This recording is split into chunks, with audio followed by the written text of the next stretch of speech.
Yeah.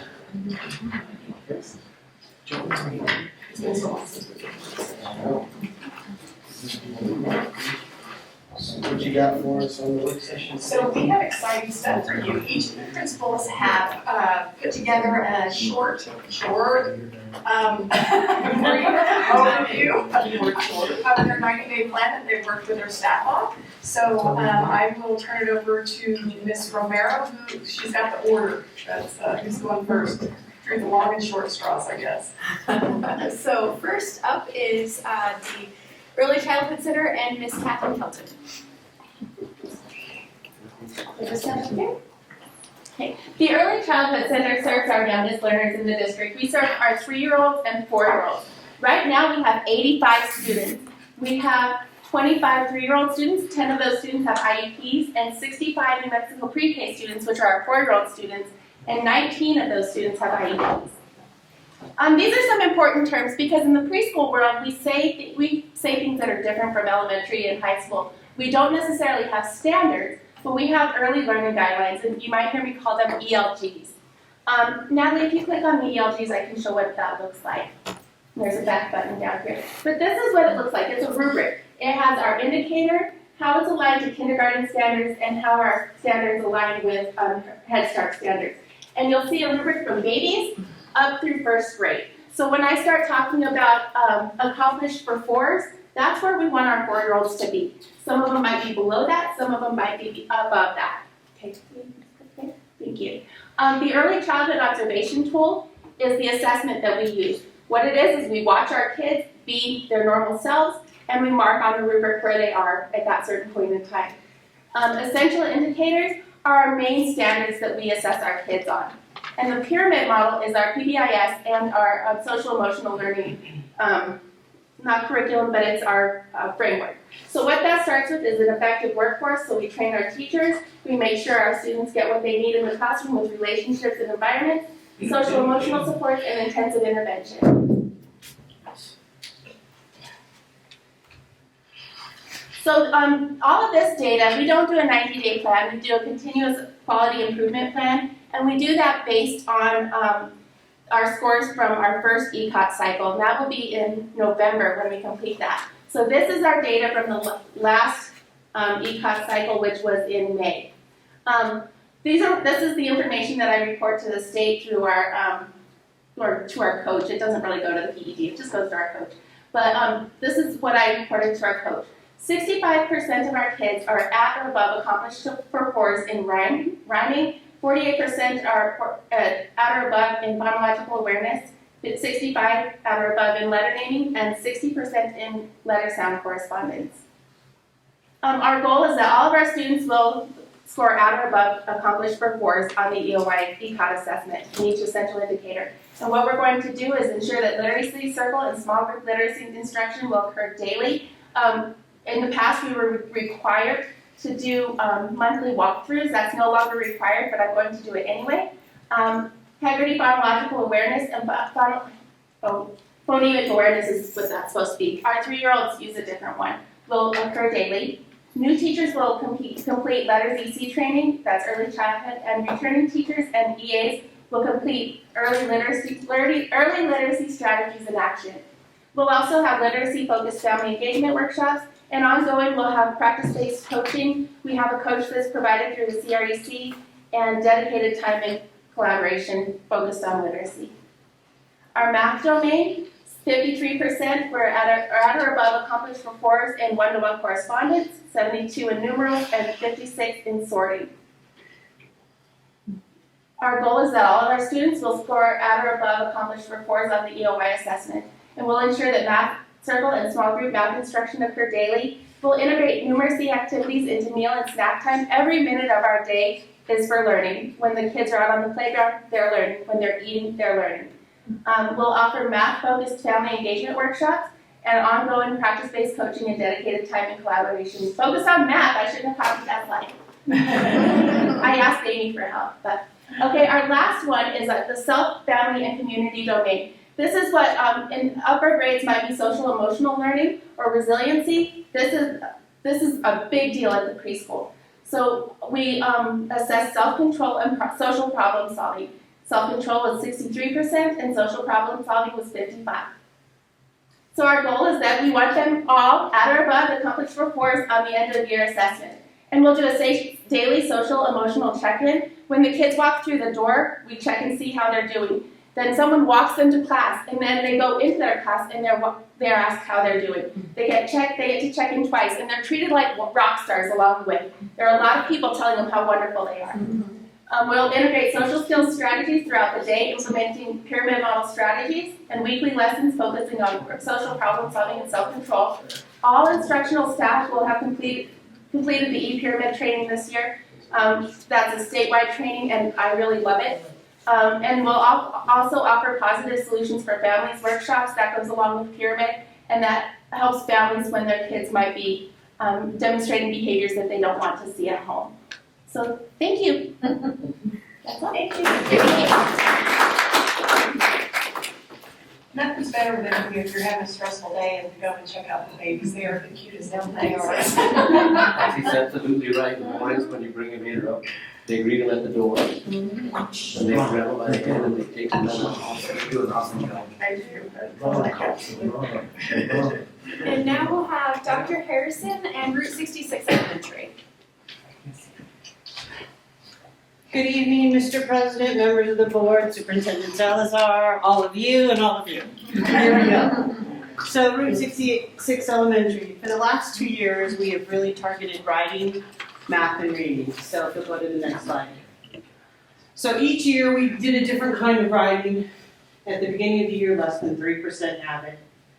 We're proficient, and proficiency levels 1 through 4, 3 and 4 is proficient. At the end of the year, the first year for information learning was 58%, last year it was 65%. So it just proves that if teachers give an assessment, look at what they're missing, do their targeted instruction, do it again and again and again all throughout the year, we have phenomenal gains. Same with writing, less than 1%. Now we're doing 2 kinds of writings at once, so the teachers are trying to get 15 minutes of extra instruction in writing every day. We got 31% at 3 or 4, but at 2.7 and above, we had 70%, but they didn't hit the 3%, so we kept. So we did writing last year, and then last year for reading, we started at 26.5% with 4s and 5s. I know in iStation, a lot of people do the level 3 as proficient. We've decided it has to be level 4 and 5. And then we went up to 31% in math. 2 years ago, it was at 16, and then 18, and then we got to 34 and 33%, give or take, which day you're looking at the data, right? So it proves that if we're committed to looking at the data and targeting instruction, that we have evidence. So we were looking at that. We're all like, well, we know that if we continue with what we're doing in writing, there's no point in putting it in our 90-day plan. Because all of the teachers are committed with the new ELA. They're going to continue with the practices that they've practiced for the last 2 or 3 years and continue with writing. Then we're going to do spot checks on that just to make sure, because we want to trust that our teachers will do that. We're going to continue the 2 things we targeted in reading and math last year were the vocabulary, and that raised it. And plus they taught everything else. But then a math problem of a day, they would look at iStation, find where the kids were struggling, and focus on that. So we're growing. The average should be 3 to 5% a year. That's not good enough for us. We want 100% growth, or, the 15. We want 60, 70, 80%, not 33%, right? So we looked at it. We want to close the gaps. So we changed our focus a little bit. We still have, and we're trusting teachers to follow what we've been practicing all this time. The whole purpose of the professional learning community is look at it, work at it, work at it. So we're still having 2 focus areas, layer 1 instruction in reading and math, and then we went to culture. We'll talk about culture in a minute. So we got 31.8%, we want 45% proficient in January, and we want 60 in May, right? So, and same with math, you're here, we want 45 and 60. So how are we going to do that is on the next slide, but chronically absent, 60% chronically absent, what does that mean? They're missing a month or more of school. That number does not include all the times the bus was canceled. That number does not include COVID. It's just, how can our kids learn and grow if they're not in our building, right? So we're looking at most of our population, a month or more of school, sometimes 2 months of school, not there. So we need to do something about it. So we put our goal for culture, attendance, but it really goes down to the next slide, is those intentional relationships with each student. So we collected data on how many kids in this building do you know, and we had 5 criteria. And each kid knew about 1 or 2, none of the new people, but each kid from last year had some. They didn't have enough teachers with that relationship. I mean, they know their name. They know what grade they're in. They don't know what their life at home is like.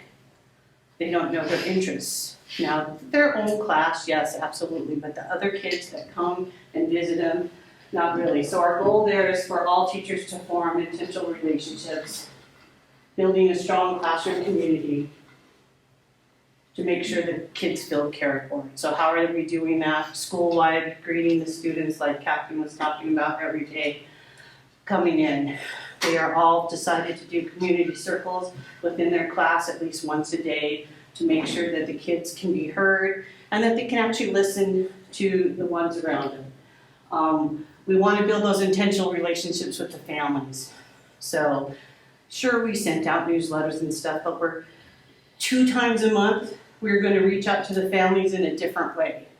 You know, not just your kid's not coming to school or, you know, here's what we're doing. Some kind of different positive way to try to build those relationships. So then going back to here, how are they going to take it from 5% growth to 20, 25% growth? Is that small group intentional differentiated instruction to meet the students where they are. We have built into the schedule explicit instruction, intervention, explicit instruction. We have teachers beginning to go back to walk to intervention for their kids, that kind of thing. And so we're hoping because we did this 3 or 4 years ago, then COVID came and we kind of went away from small group. It's time to come back to small group, but not just small group because it's a small group. It's what do these kids in front of me need now to close those gaps. And then we'll review it on 30 days, which is already September 28th, right? Do you have any questions? All right, thank you very much.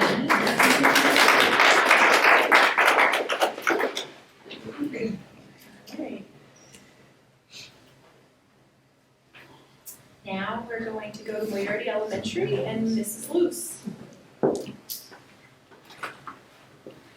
Hello, good evening. So, we're going to have 2 really strong areas of focus for our 90-day plan this first semester. That first area of focus is going to be our Tier 1 literacy instruction. And then our second area of focus is our community school initiative and our family engagement. So I'll first talk about our Tier 1 literacy instruction. So just looking at our overarching goals, when we look at our kindergarten through 2nd grade, we are looking at just from beginning of year to middle of year proficiencies. For kindergarten, our goal is to increase our middle year proficiency from 38% to 53%, and we're looking at students in levels 3, 4, and 5 of I-Station. And for 1st grade, that increased from 32% to 47%, and 2nd grade from 47% to 62%. Now these are just mid-year goals, and then of course we would have end-of-year goals on top of that. So there's that. How are we going to do that? So some very specific action steps that we are already working in, really focusing in on our systematic research-based literacy instruction. So we have, we've received lots of really good training in letters and lots of strategies and instructional practices in literacy. And so with that, we're really bringing in all of that training, and we have different cohorts. We have a first grade cohort that has kind of been ahead of, or started this letters training first. And then we have our kinder and second grade that has started last year. So we have kind of different levels going on, and then of course always bringing in our new teachers. But what we're starting now is we're getting very intentional and very specific on pulling in those critical pieces from that training and putting it into action in our classrooms. And one of those things are our sound walls. So we are working on getting sound walls up and active in all of our K through 2 classrooms. We are working on, we have our new reading curriculum, and we are laser focusing in on the phonics lesson plan, applying those letters, practices, and strategies. And we have kits and supplies and kind of all these things that kind of are floating around here, if you will. And so we're really focusing all of those pieces in, focusing on that phonics lesson plan, which is a specific template from the letters training. And really leading with that. And all of this is happening within, I kind of skipped a bullet there, but we have taken our literacy block of instruction and focused for K2 on a foundations block. So we have, instead of just looking at the block in its entirety, we have that foundations block that's going to encompass these things. Oral language development as well. And then this last one, concrete practice and manipulation of sounds to build phonological awareness and phonemic awareness. And it's fun. You should see we've got puppets and slinkies and koosh balls, but it's all of that sound manipulation. And so we're really being intentional on what that looks like in Tier 1 instruction and planning for it purposefully in our foundations block. And then, of course, implementation of our new reading curriculum with that intentional focus on phonemic awareness, phonics, vocabulary, comprehension, and writing. And all of this is wrapped around continuously with weekly support, reflection, and collaboration. Okay, looking at 3rd through 5th grade. Again, looking at those middle of year proficiencies, we're looking to increase our middle of year 3rd grade from 40% to 55% of all students that are in that levels 3, 4, and 5. 4th grade from 43% to 58%, and 5th grade from 48% to 63%. Okay, when we talk about 3rd through 5th, again, systematic research-based literacy instruction where we have a laser-sharp focus on that Tier 1 instruction block. And that looking at that new reading curriculum and that focus, intentional on vocabulary comprehension, fluency, and writing, oral language development as well, and then really focusing in. So when you get a new curriculum, your unit planning, I don't know if start over is the word, but you have to look at what you have and you're focusing on your standards, and there's a lot of work involved in that. And so we're going to be very intentional in focusing on the first two PLC questions of what do we want students to know? What is the learning target? What is the focus? And then how will we know they've learned it? What does proficiency look like? And in those conversations is where we are really able to dig into those materials and pull out those essential pieces for that Tier 1 literacy block of instruction. Again, weekly support, reflection, and collaboration is wrapped around all those things. Our second area of focus is our community school initiative and family engagement. This is kind of divided into 3 different areas, if you will. The first being our family outreach initiative. We have an open house that will be coming up early September. We are also looking at quarterly family events that are very much focused on building relationships. Our literacy night, literacy carnival, STEAM night and carnival, all of these events that really, we're really working hard to reach into our community and offer opportunities and relationship building opportunities with our families, members of our community, and obviously our students. And then that bleeds over into workshops and career services. So when we did our needs assessment all throughout last year during our planning year for our community schools initiative, we sent out surveys and gathered as much data as we could from the community. And it was very obvious that the need for mental and emotional health and support, as well as career services and adult education. And so we're working on pulling in those resources and getting all of those pieces together, if you will, and offering what we can of an evening to our parents and our family, and of course that support then connects right with our students as well. And so that's, we'll be working with all the entities that we can to get those pieces up and going. And then health services, continued work with the school-based health clinic planning with our local organizations and community and the partnerships that have started to form with that. That's our focus.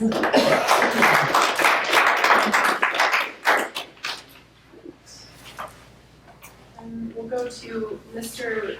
Mitchell from Moriarty. Oh, we're going to South Mountain Elementary. Miss Chavez, so sorry. She says, She's like, oh, sorry, I stood up and may have gotten out of it. Oh, it was there. Thank you. No, thank you, President, Armijo, members of the board, Superintendent Salazar, welcome. Good evening, everyone. This is South Mountain Elementary School's home of the Coyotes. I'm very proud of 90-day plan. So this is a really good visual of our mission statement at South Mountain Elementary School. It is safety, learning, and success for all Coyotes, all students, whatever it takes. I like the visuals and I like this pyramid because the pyramid connects, it's a triad that connects the students, the families or community, parents, as well as the students together. Because really what we call it is a partnership amongst and between and within us all collectively. So that is our mission, and that will tie into this here.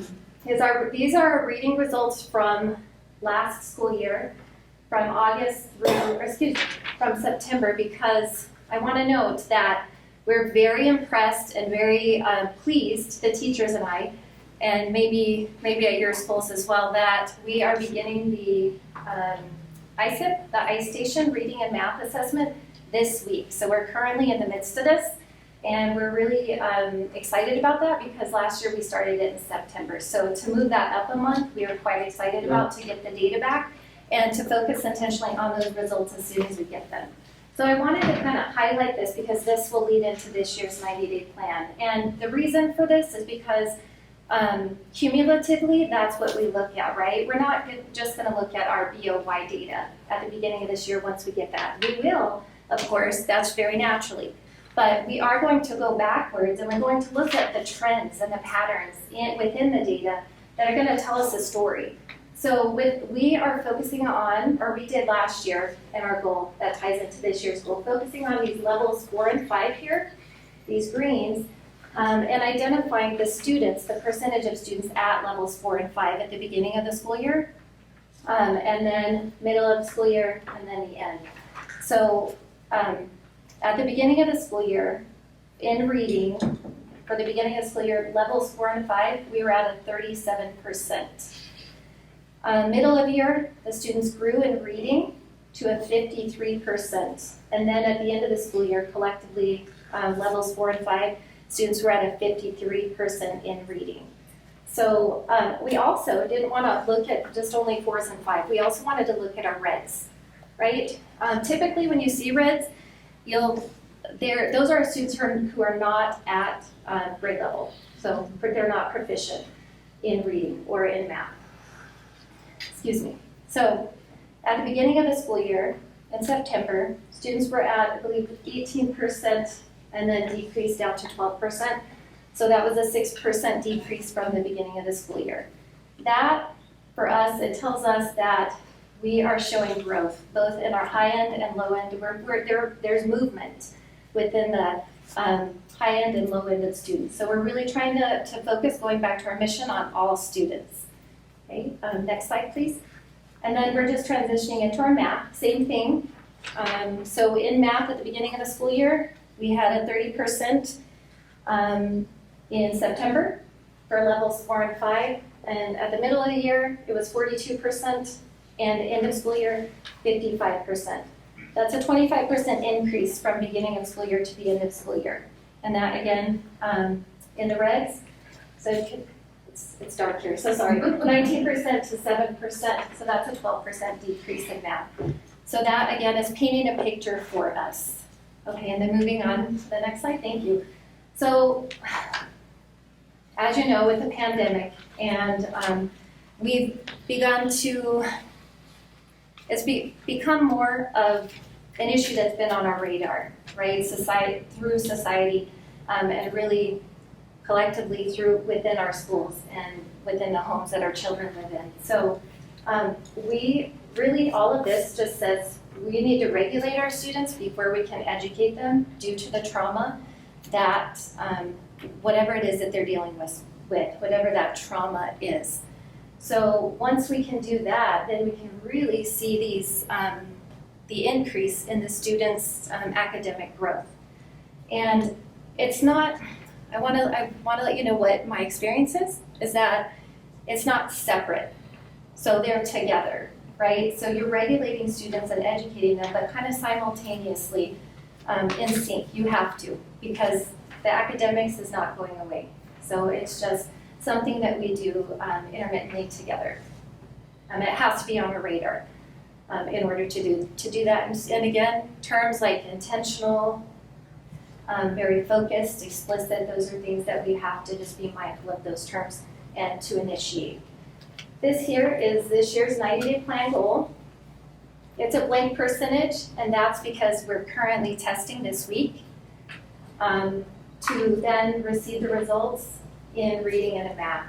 And so it's blank percent of South Mountain Elementary School students will meet or exceed the 61st percentile in IStation reading and math in December. And then in December, that semester, we'll take a look at that again and then create another 90-day plan. Next slide. And part of our 90-day plan is our desired outcomes, critical actions, and progress indicators, and those slides will be next. But a desired outcome is a change basically in adult behavior. And so our desired outcome is to change or to increase student-wide ISIP reading and math scores. As I mentioned before, from an average of blank percentage, it was 37% going back to the data from the beginning of last school year of the school who are at levels 4 and 5 to 50% or higher at levels 4 and 5 by this school year. Next slide, please. Some of the critical actions that we're expecting to take is, so we used to use the term PLC, which is the same thing. We learned by going to a summit that we had in Michigan. It was really nice through Solution Tree, that collaborative teams, that's where our grade levels teachers meet to maximize that time, to be very intentional about the learning and the teaching that is going on within the classroom, within the students' academic growth and learning, analyzing the ISIP reading and math data to group students for what we are beginning this year at South Mountain is the walk to intervention that Savannah had mentioned. Our teachers are not new to that, those that have been at that school, but because of the pandemic, we're just getting back into that, and that's going to be something that we're going to be implementing. So they'll look at the data and then they'll group students for specific areas that they're in, high, medium, or low. I hate to use those terms, but identifying students' needs and exactly where they're at to help grow them. Staff will discuss intervention and enrichment strategies and instructional strategies to improve student proficiency results. Our guiding coalition team is a team that will go back to their grade level, but once we meet, we'll create that 90-day plan. So on Monday, after this week, Monday the 22nd, we'll take a look and complete our 90-day plan based on the data that we receive. We will review the 90-day plan at the staff meeting with the entire staff, so that way they can see the trends and the data and the specific plan moving forward into the school year. The staff will participate in PD regarding SEL and de-escalation strategies to assist with the dysregulated students. And some of our progress indicators are monthly collaborative team reviews of ISIP data and intentional focus amongst all grade level teams on intention and teaching strategies to improve student achievement, which has been mentioned earlier.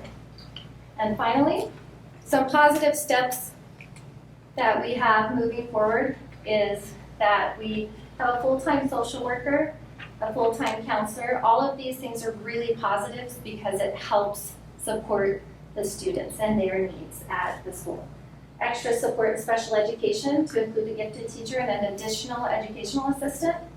3 teachers this year at every grade level to reduce class sizes. Guiding Coalition will meet on the 22nd to refine the 90-day plan using BOY data. Collaborative teams will meet the week of August 22nd to create intervention and enrichment groups based on BOY, including walk to intervention. Curriculum night for families in the community is scheduled for Thursday, August 25th. And I think that's great that I see the other elementary schools holding those because of our new curriculum, and parents are asking questions about the new curriculum, so that's really nice to have that. Also, letters training. All 9 of our K through 2 teachers are, I say partially trained, they're still in the training and going through it. They love Miss Bibiano, who is the coach for this specific training, with everything that she brings and everything that they're learning and the specific training. Just they get so much out of it. It's very rigorous and it's intense, but they see in the classroom how beneficial it is not only to their students but also them as professionals. And then we have 3 teachers in our 3rd through 5th grade, 2 5th grade teachers, and a 3rd grade teacher who volunteered last year on their own initiative to take the training and seeking training opportunities for staff in social emotional strategies. Thank you. Thank you.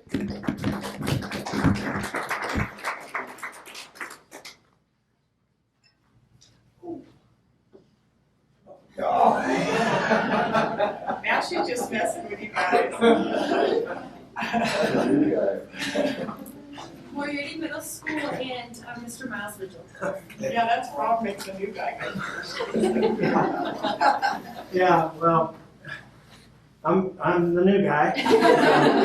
I'm Miles Mitchell. Thank you. No, pleased to be here.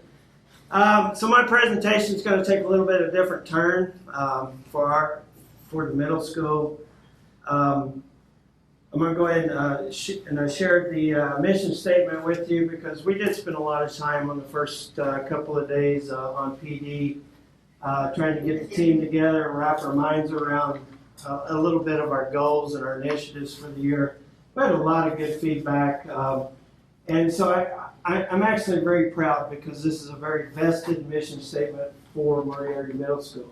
It says committed to fostering compassion, creativity, professional attitudes throughout our school community while holding all scholars to high expectations to grow productive citizens.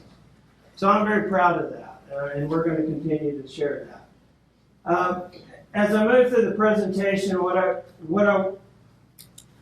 want you to understand is, and you understand it before I got here, but we had a high turnover in faculty.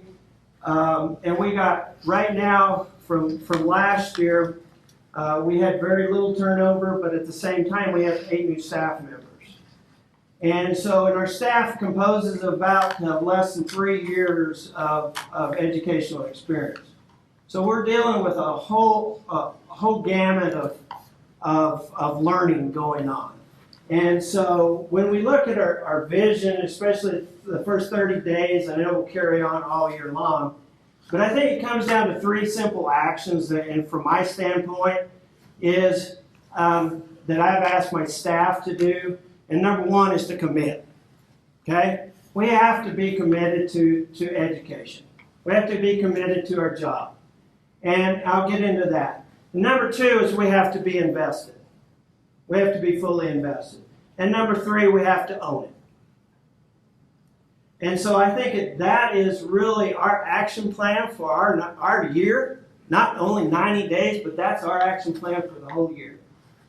And so if I go into what am I asking our staff and our student, our parents, and what is commitment? And I did go over this in the parent meeting as to the differences of expectations of what I expected from staff and what I expected from parents as well. And so, and we had a really good turnout. So that's just kind of a beginning step to communication and engaging parents. But I think the commitments that we're asking is, number one, is to provide the PLC process. And even though this process has been integrated in the system for, I think Teresa told me, 13 years, we're taking a step to really be committed to it. And this is, and we believe in it. And because with the new staff, what else do they got to believe? We're going to believe it. And we're going to build a foundation. We can build all the houses and all the construction in the world, but we have to build something that's sustainable. So if our foundation, we all know, if our foundation is not correct, our structural damage over time is going to happen. And so my goal is the foundation's got to be right. And foundation takes time. It takes the details. It takes from ground zero to the beginning of the construction process. And so I think this process is going to help mitigate that. I believe that teacher learning is number one. We have a young staff in education, and so it's going to be a lot of teacher learning and professional growth. I believe the number three thing that's going to happen and committed to student growth for all students, academic and personal. So what that means is first day is we've committed to a mind growth set. We're not committed to necessarily a proficiency level at this point. I'm committed to point A to point B. What is our growth? And that's what we're going to start evaluating. Now, with the data that we have from last year, I'm not going to present it at the end of the year assessment. There's the only data we have. Hopefully in a couple of weeks we have more data to evaluate and give us a benchmark of where we're going to start at. But all I care about is that benchmark on that starting point and the growth from that point is what we're going to focus on. Investments. If we talk about investments, we're committed. If you're committed, you're committed. You want to put everything you got into it, but then you invest. It's just like us taking a financial advisor and investing money into the stock market or whatever. It's a long-term process. I'm sure a lot of us has been contacted by our stockbrokers and our financial advisors in the last 3 months saying, chill out, it's going to be okay, don't pull it out. So what we're asking is our investments is going to be long-term, all right? And we want it to be sustainable. Team collaboration is obviously a number one category of that. Is that part of the PLC process? Yes, it most definitely is. We want to teach essential core academics as kind of the core benchmark as to moving forward. So give our teachers something to shoot for. Encourage, participate in parent engagement.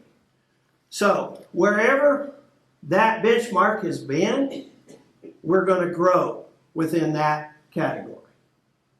If it's been great, we're going to be great. Okay?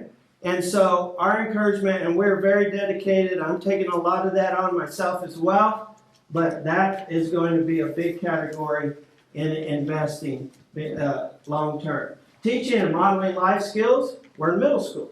It's very important that we be consistent and behave, controlling behavior, be consistent and modeling the right and the wrong. And I think that comes with, if you want to call it modeling, you want to call it professionalism, whatever you want to call it, I think that's a key category. Foster emotional and social learning. The district already has a program in place that's required 30 minutes every week. Well, we've incorporated that in our advisory. So that is a guided instruction 30 minutes a week across the building. And that happens on, in our case, we decided it'll be Friday, And then I think there's one more in there. Identify goals, careers, and pathways. I'm a career tech guy. Okay?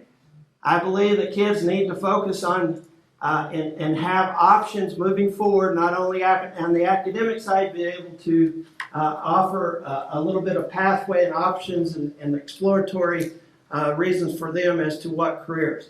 I've been involved in a school district last year that over 80% of the students went to work immediately after school. Only 20% was academic. So where was the focus at? Now, as we grow in our population at our school, we're going to identify where we're standing with that. And so I think, and so that's incorporated in our advisory 30 minutes a week, and that will be guided instruction across the board. And then at the last thing, we've committed, we've done an initial commitment, we've put our money into long-term investments, and now the most important thing, to make it productive and to make it a win-win situation, is to own it. And so our ownership. And so how do we do that? As teachers, how do we do that as students in the middle school? First, it's data-driven. We've heard that from our previous presentations. It's very, very important to be able to own it and be able to realistically say it's working or it's not working. You know, we can't just give a foo-foo show every year and say it's great. And, you know, if it's not, it's not. We're going to go back to the drawing board. We do care about parent feedback. Okay? Ownership is it's going to be kind of a sore spot, because we're going to get a true reading of what our parents really think about us. I want to know that. I've already got a lot of phone calls. I understand what a little bit of that feedback looks like. But I hope they give us a chance, and then they give us an honest feedback. And then importantly, I do feel like students are important process in owning. Not only do they need to own it, but it helps us own what we're doing, whether we're making progress. So a sixth grader's perception is different than an eighth grader's perception on what's right and what's wrong. And we care about that, and we need to foster that. And then at the last, going back to the initial conversation at the beginning, with less than 3 years of education across the board on an average, we understand that there's teachers that we have, especially on the elective side, that have a lot of years. But we're committed to mentorship, whether you're a mentor or whether you're a mentee. And so once we're identified in that role, then we're committed to that. And I think that's part. In my experience, is sometimes the mentor role, when you're assigned it, is really not effective because you don't really own it and you really don't invest in that process. And so that's what we're working on, is we're building up to that. And then the mentee, they have to understand as we move forward that professional development is a key. And this district, from my experience, short time, does an exceptional job with putting that option in front of us and giving those and letting us take advantage of those situations. So, in the end, I think we got a lot of work to do, and I'm excited to be here. I'm excited for the challenge. And what's unique is we're already seeing conversations with teachers as to what we're going to do to move forward. So, and we're looking beyond 90 days. The conversations I've had with teachers today is beyond 90 days. We talk career tech. They're already talking about a career fair, bringing industry in and putting on a big day and rotating kids. So there's a lot of spark, there's a lot of conversations happening, and once we struggle through the first part of this 30 days, I think we're going to be okay. And so I'll shut up. Thank you.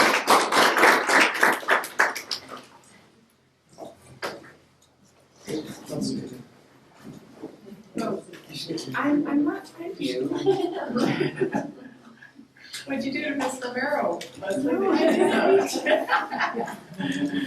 Edgewood Middle School and Mr. Leslie Gaston-Beatty. Good evening. So our 90-day plan is pretty simple. Our guiding coalition, historically Edgewood Middle School has been a pretty highly proficient school, but in the last 2 to 3 years, because of COVID, we've seen a dip, and it's not something that we're happy with. I think the pandemic, the COVID situation, the way I see it, it gave people a built-in excuse, and I won't settle for that excuse. And I basically challenge my GC and my teachers to no more excuses. Let's put the students back in focus, and that's why we picked data-driven instruction. We're going to focus on the kids, and the kids will tell us what they need. So we wanted to analyze student formative assessment data to drive instruction, discuss teaching strategies and modifications to improve instruction, analyzing student formative data, and discuss interventions to improve student learning outcomes. Now, we've done all this in the past, but we haven't done it to the level that we need to be doing it at. When we went to that PLC conference that Ms. Chavez was talking about, one of the presenters talked about PLC light versus PLC tight, and we were very light. Admittedly, we did good things, but we didn't take it to the next level, and that's where we were lacking. So we want to focus on that and getting it tighter and being more intentional about what we're doing in meetings to help kids. So we want to efficiently use instructional time to make learning accessible for all students. And you notice in most of our presentations, all is capitalized. That's part of the problem at my school. And I say problem because in years past, the school has been so high in proficiency standards that teachers became comfortable teaching to a certain group of kids. And then you have the high kids who aren't getting pushed, they're not being pushed any higher. And then the low kids are like, oh, well, sorry, you didn't get it. No, we're not going to accept that anymore. We need to be teaching all students, wherever they're at, and pushing them. Interventions provided to help students fill in gaps in their learning and not inhibit future learning. Okay. This was our IMASA end of the year data. It's all over the place.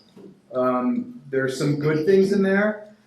There's some disturbing things in there, and there's some things that we definitely can work on. You know, our ELA scores are decent, but if I showed you the MOI data, you'd say, what happened? Because it went like this. It dipped. And you can attribute it to many things, but it's not acceptable. We can't have students regressing. The math data, while it looks bad, at the beginning of the year it was much worse. They showed steady growth all year long. So it's one of those things where we're obviously not, the way I saw it was we're all over the place in our instruction and we need to fix it. So that's why we're trying to tighten up our meetings, be intentional about what we're doing and why we're doing it. So teacher efficacy, we can and will do better for our students. High expectations for not only students, but ourselves as professionals. And it is hard work, but our students deserve it. That's the way I see it. Overall rationale, keep our focus simple and focused on students and doing what is best for them individually. And running tight PLCs that are data-driven and intentional in helping our students grow. Be better at analyzing student data and what it tells us about our student needs. So that's our focus, is our students. Thank you.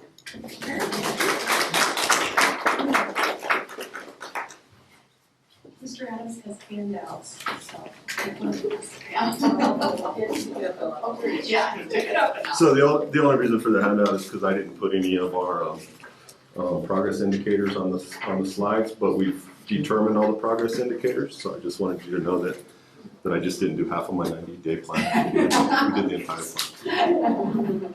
So as people talk about the pandemic and how it affected their schools, in 2019, we had our PLC Lite, basically. And I say light, Ms. Chavez was at the high school and she was working very closely with the core contents, but the rest of the groups of the school weren't really involved in the PLC process. But the core contents were moving along, and then when the pandemic hit, and we all went home and we started learning different things, all the stuff we learned, the high school's focus wasn't about student achievement anymore. It was about, where is this kid? Can we find this kid? Can we get him back in school? Can we recover these credits? And that happened for 2 years, where we were just trying to hunt kids down and help them, because, I don't know, most parents will tell you the online learning didn't work really well for their kids. And so we were struggling with that. So our 90-day plan this year was to get back on track. And we can't have conversations about student learning until we have our process and our system working the way it should be working. So we focused our first 90 days on getting back into the PLC process. And why did it break down? Lack of training. We have turnover every year, except this year we didn't really have a lot of turnover, but and we didn't have all staff being involved in the process. So the PE teacher or the ag teacher or they were kind of like, oh, well, that PLC process doesn't really belong to me. That's not about me. Lack of knowledge and understanding of what the collaborative meetings should look like. And we were working on that in the core areas. There were other teams meeting, but I'm sure that they were admiring problems and not getting down to the work of student achievement. And then lack of accountability for the groups that weren't performing like we expected them to perform. And I'll talk about how we've solved some of those problems. So there's that all word again that Leslie was talking about. We feel that a significant number of students, okay, you jumped ahead of me, Nat, I'm sorry. No, I'm sorry. Okay, so yeah, so that's the things that we're gonna do. So then our other goal is, go ahead, I'm sorry. So we feel that a significant number of students don't feel integrated into the school community. Research shows us that if students are involved in something in high school, they tend to do better in high school. They tend to stay in high school. They tend to, their attendance goes up. And data also shows us that if you miss school, you're more likely to fail. So it hasn't always meant all, and that's what Leslie was just saying about his school. That's at all schools. And that's with all teachers. And even after we've had these conversations the first week of school, you would be surprised the number of high school teachers that emailed me and said, man, this kid's in my class and he did this today and I don't think he should be in here. And that just doesn't mean, that means that teacher's not committed to all students. So we're having those conversations. The data tool to determine if students are involved or not involved in school. We don't have that data tool. So right now we're creating some things to get students involved. For instance, administrators are walking around at lunch right now and looking for students that don't seem connected to people. If they're eating lunch by themselves, if they're eating lunch even with another kid, but they're always in that same spot and they're just not connected with the rest of the student population. Lack of resources and a system for connecting those students. So typically students come in, they join a club at the beginning of the year, and we go with that. And we don't really continue to try to get those kids involved in anything. And lack of confidence in teachers. How do I talk to that kid who is really disrespectful every time I talk to him? Or how do I draw this kid in? Or that kid who just looks at me when I ask him a question, or I say good morning to him every day and he doesn't say good morning back. So I think teachers are standoffish to some of those students, and we don't keep trying to get those students involved in the school community. So getting students involved in the community, we're going to create intentional conversations about how every student is valued and can achieve at Moriarty High School. That's already happening.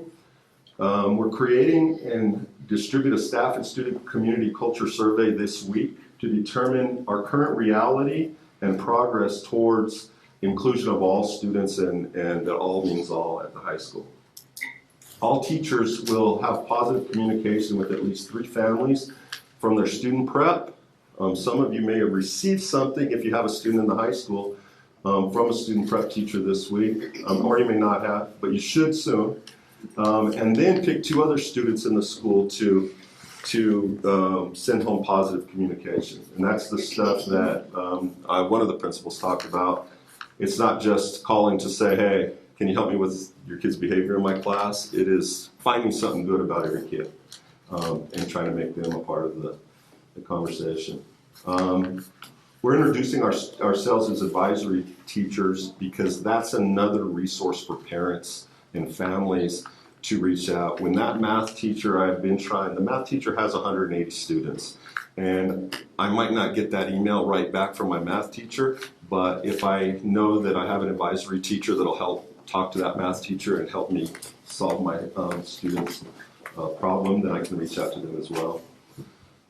Create resource guide for all activities, clubs, and correlating sponsors, something we don't have. We have an athletic handbook with all the sports in it, but we don't have all of the great things that happen at the high school through the Kate Center and through the music building and through the ag department. And advertise activities and clubs through announcement, thrill share, peach jar, and activities fair. I feel like I missed a slide there somewhere now. I don't know why. There it is, right there. So staff will receive that other goal. These were the critical actions. Staff will receive training on the PLC process. They've already established their norms and completed their follow-through with agendas and learning focus around the 4 questions. The 4 questions somebody's mentioned. What do we want students to learn? How do we know if they've learned it? What do we do if they don't? And what do we do if they do? And then they revisit and upgrade on essential standards, and all the collaborative teams will define and develop common assessments and critical system for the data collection, and the teams will develop a system for addressing the final 2 after they assess students. And we're doing all this as an entire staff, so everybody's in the same room every Wednesday afternoon if you want to come by and see it, at least until they get it going. So that's it.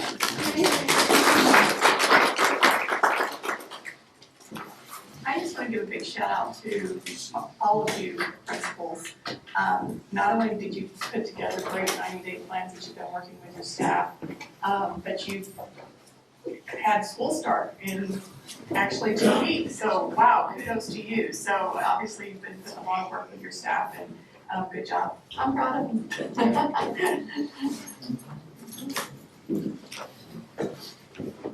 All right on time. Even more so, you're right on time. It's a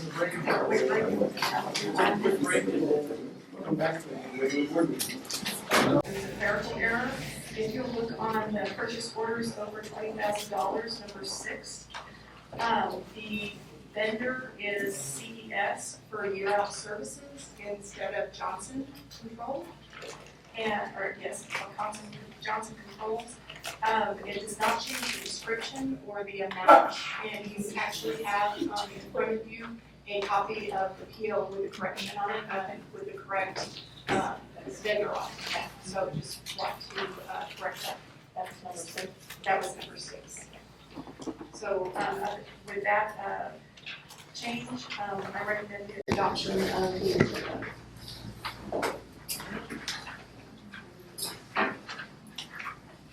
So the recommendation, Superintendent Salazar, to approve the agenda with the modification of under business section, item 6, strike Johnson Controls Inc. and replace that with CES year-out services. So that being a modification, I'll need a motion for approval. I move that we approve the agenda with the corrections. So we have a motion, I'll need a second. Second. So we have a motion and a second. All members in favor say aye. Aye. Aye. Passes. Welcome to everybody. There it was, just like you said. got the school year launched off. I won't say it was perfect, but it was good. Good start. There's a good feel, a good buzz, getting good feedback from parents, even in the midst of some of the concerns. It's been very exciting to get some of the feedback that we're getting. I think parents are excited to kind of sort of the theme through some of the 90-day plans is just moving past COVID. Just trying to get back to what we know. And so it's very exciting. So thank you to everyone who's had a hand in launching this school year. We greatly appreciate it. So, all right, approval of minutes. Mr. President, members of the board, I recommend that you approve the minutes from the special meeting from July 28th, 2022. All right, so we have a recommendation from Superintendent Salazar to approve the draft of the special meeting minutes from July 28th, 2022. Any questions, corrections, concerns? So I'll need a motion for approval. So a motion, I'll need a second. I'll second. So a motion and a second. All members in favor say aye. Aye. Thank you. Moving on to citizen comment.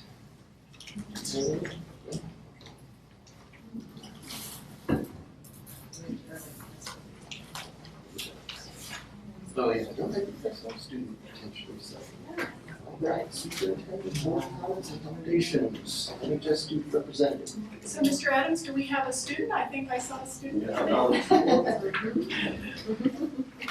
She told me some of the things, but they're starting to come with new requests. Oh, they're just bypassing you, huh? The seniors are into traditions. Are you sure? Okay. Well, hi guys, I'm Alexandra, and thank you guys for having me here today. I'm sorry for the way I look at this guy's soccer practice. But first and foremost, I hope you guys all had a wonderful summer and you're excited for this new school year. And of course, our seniors this year, because we're elite.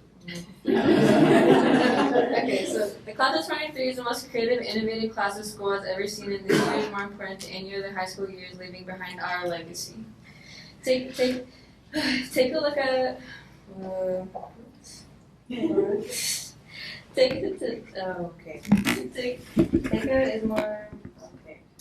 Take a look at what we already accomplished. Our senior sunrise event has. Oh my gosh. Take a look at what we already accomplished. Our senior year / senior sunrise event has been adopted by the district and is a new annual tradition that will remain in place after we are gone. We're able to begin the new school year together on a positive note. We had a good morning complete with donuts and coffee, and hopefully more seniors will attend our senior sunset at the end of the year. Senior parking spaces were adopted by the district as well as a senior legacy event. We had already had a great engagement with this event. Everybody enjoyed the reserved individual parkings and had a good time making all of their pieces. This tradition is a source of great pride for the class of 2023 junior year representatives because it gives our younger peers something to look forward to when they reach their senior year.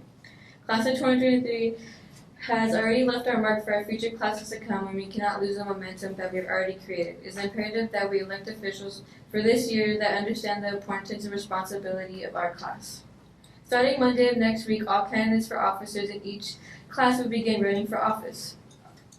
Finally, our first football game is next week. We'll be playing the Gallup Bengals. Seniors are Bryce Walker and Jeremy Padilla are proposing having a themed fan section for all home games, maybe even away games. This Friday and Saturday, the girls soccer team will be competing in the Socorro Cup. That's what I have for you guys. Thank you. So board members, I don't know if you had heard about this, but they had a sunrise the first Monday, so they got up, they were there at 6 o'clock, the sunrise came up at 6:16. They were all together, they had donuts, coffee, took lots of pictures, did all sorts of things, and so the last day of their senior year, they'll do the sunset, so. Yeah, we're going to be having probably a tailgate for all the seniors that day too. Hopefully. I think we need to make it happen. Yes. I'm kind of sorry, Mr. Adams, I'm kind of plotting with the kids. And then also, sometime some weekend, and if you drive through the parking lot, you can see the amazing artwork of the kids the first senior parking lot. So, Mr. Adams, you said 50 plus pardon? 55, 57, something like that. So that they spent a lot of time, and so it was very cool. So thank you. Appreciate you coming tonight. Of course. Thank you guys for having me. You guys have a great rest of y'all's night. Thank you. Thank you.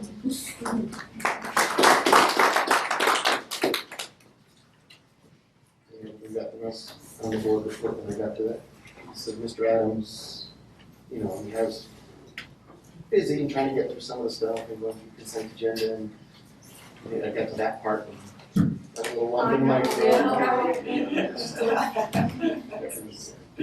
Oh yeah, we've got a senior mama here too. So I've got a couple down here too. So yeah. But it was really neat. Like I just I think it's just exciting to see them trying to start some new traditions. Yes. I think we have sort of walked away from some of the traditions that we've had. And so it's exciting to see, and then I love it that it's being initiated by kids, by the students themselves. That this isn't, you know, coming from somewhere else. And so I think with it, good things will come and definitely build great communities. So I'm excited about a lot of this stuff. So very good. All right, principals and athletic director board reports. Do you have any questions for principals? Just want to comment on the MES and the FFA and collaborating with the town of Moriarty or the city of Moriarty for the summer movie night. It was amazing to see how many families were engaged every movie night. It started out, I think the first one was a little slow, but after that, it was amazing how many people came out for it. Thank you for all who were involved. And that also had just such a positive vibe to it. You know, I mean, things are alive. I mean, it just felt really good to be around people. And if you coughed, nobody looked at you really weird. I'm still looking at you. The mosquitoes last Friday. Yeah, we got to do that. Any other comments, questions for principals? I have a comment/question for Mr. G. Just noticing that you had no issues or concerns, but your air conditioner's not. Yeah, right. That's the only issue. That's the only issue. I meant more school-wide, everything's going well. We will talk about that. There will be some discussion Coming up in that consent agenda. Right. And I have one more for Mr. Ryan. Board members are gonna get their athletic passes. Yes. It's like the few perks that we get. Let's be honest, the only one. Yeah, the only perk we get. For sure. All right, if there's no other questions or comments, we'll move on to board president for the nomination. Anybody got anything? I think you probably have questions. So I mean, I'll just start by saying I definitely appreciate the 90-day updates, the 90-day plans.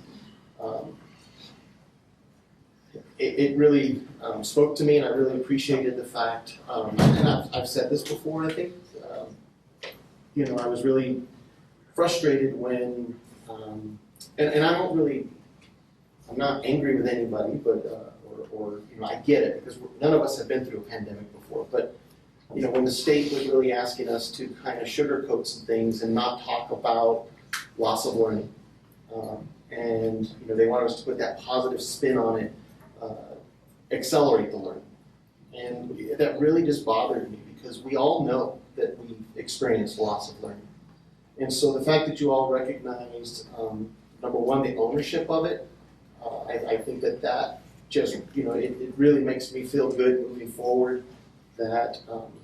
That we're going to own that we know the challenges, and that we're going to rise to those challenges. So I definitely appreciate the fact that that was in just about every single 90-day plan, and then just the reoccurring theme of intentional.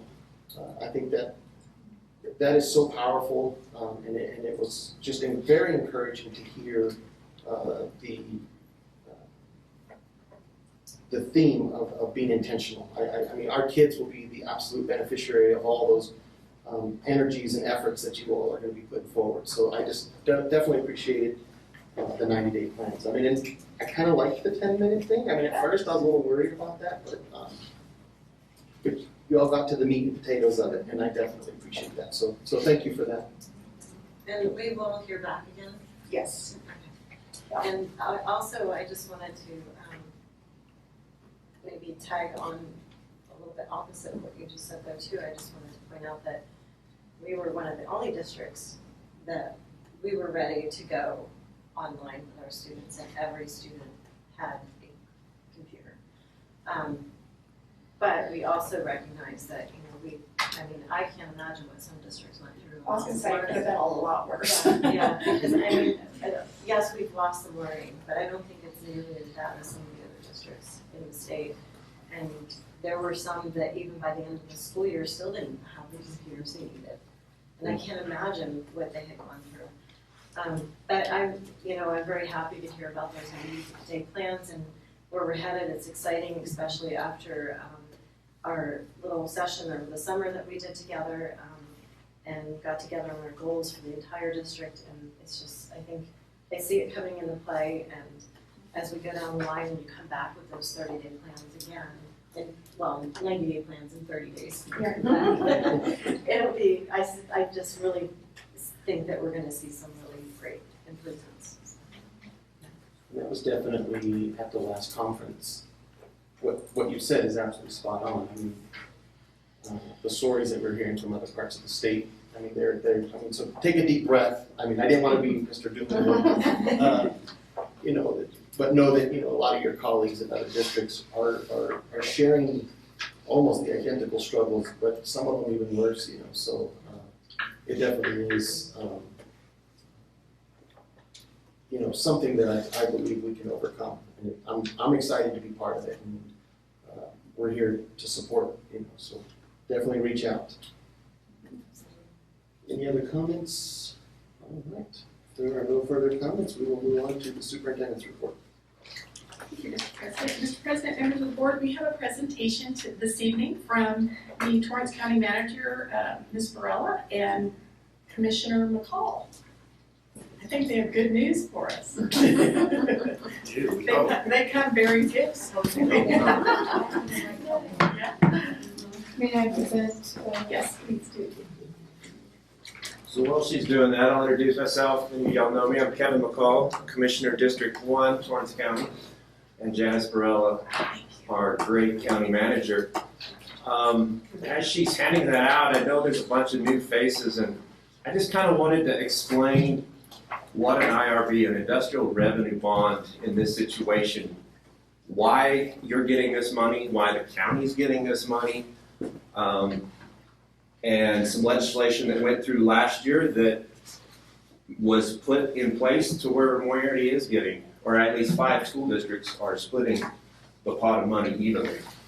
So, an industrial revenue bond, we enter into an inducement resolution with Pattern Energy, and we've done that so far. That's why we're in the negotiation process. And in doing so, the county is given or leasing, they lease the equipment to Torrance County. And in doing that, that abates their gross receipts tax, their compensating tax, and their land tax. So the county owns the property, i.e. the turbines, not the transmission lines. They did not want to do an industrial revenue bond for the transmission line, which is the SunZia, which many of y'all have heard about. And so in doing that, we get PILT payments, payment in lieu of taxes, for doing that, for owning that equipment and abating those taxes for them. And so we've negotiated back and forth with Pattern, and keep beating them over the head. We're not real high on their list because we keep asking for more and more. And in a little bit, I'll show you the breakdown, and something that was really neat and we're really proud of is we asked for an inflation escalation. So every 5 years, is it 2.5%? I'm checking, I want to say It's either 2 or 2.5%. 2.5, but. So in 5 years, we get an extra 2.5 just due to inflation. And that was something that our investment advisor suggested, and we liked it. And of course, I think we asked for 5%. They came back and it's either 2 or 2.5%, but they granted it to us. And so that's kind of a very high level of just what an industrial revenue bond is and why the county gets money and why the school districts gets money. And I'll lead into this new legislation, and Janice will talk about what we were successful doing in Santa Fe last year. But this is my 4th year on the commission, and 3 years ago, we did an industrial revenue bond, and I think all the turbines, if not all of them, were in the Estancia School District. And many of y'all understand and know that there was a lot of hurt, and there was a lot of questions as to why we're not sharing it. But at that time, it was where the turbines sat in what school district is what district got those PILT payments. And Bond was? Okay. Bond was the other. So, as a commissioner, I did not like the fact that we were making winners and losers amongst our own county and our own school districts. And I knew the fighting that was going on between this district and the one south. And so we, and one other thing, we kind of had some knockdown and drag out fights about how we were going to split the money. Because the old legislation said that y'all are supposed to just figure it out. That's all it said. And one party could hold up the entire project. And I thought we were going to lose the whole project because the district down south was not budging. They wanted a 50-50 split, and I was 75-25.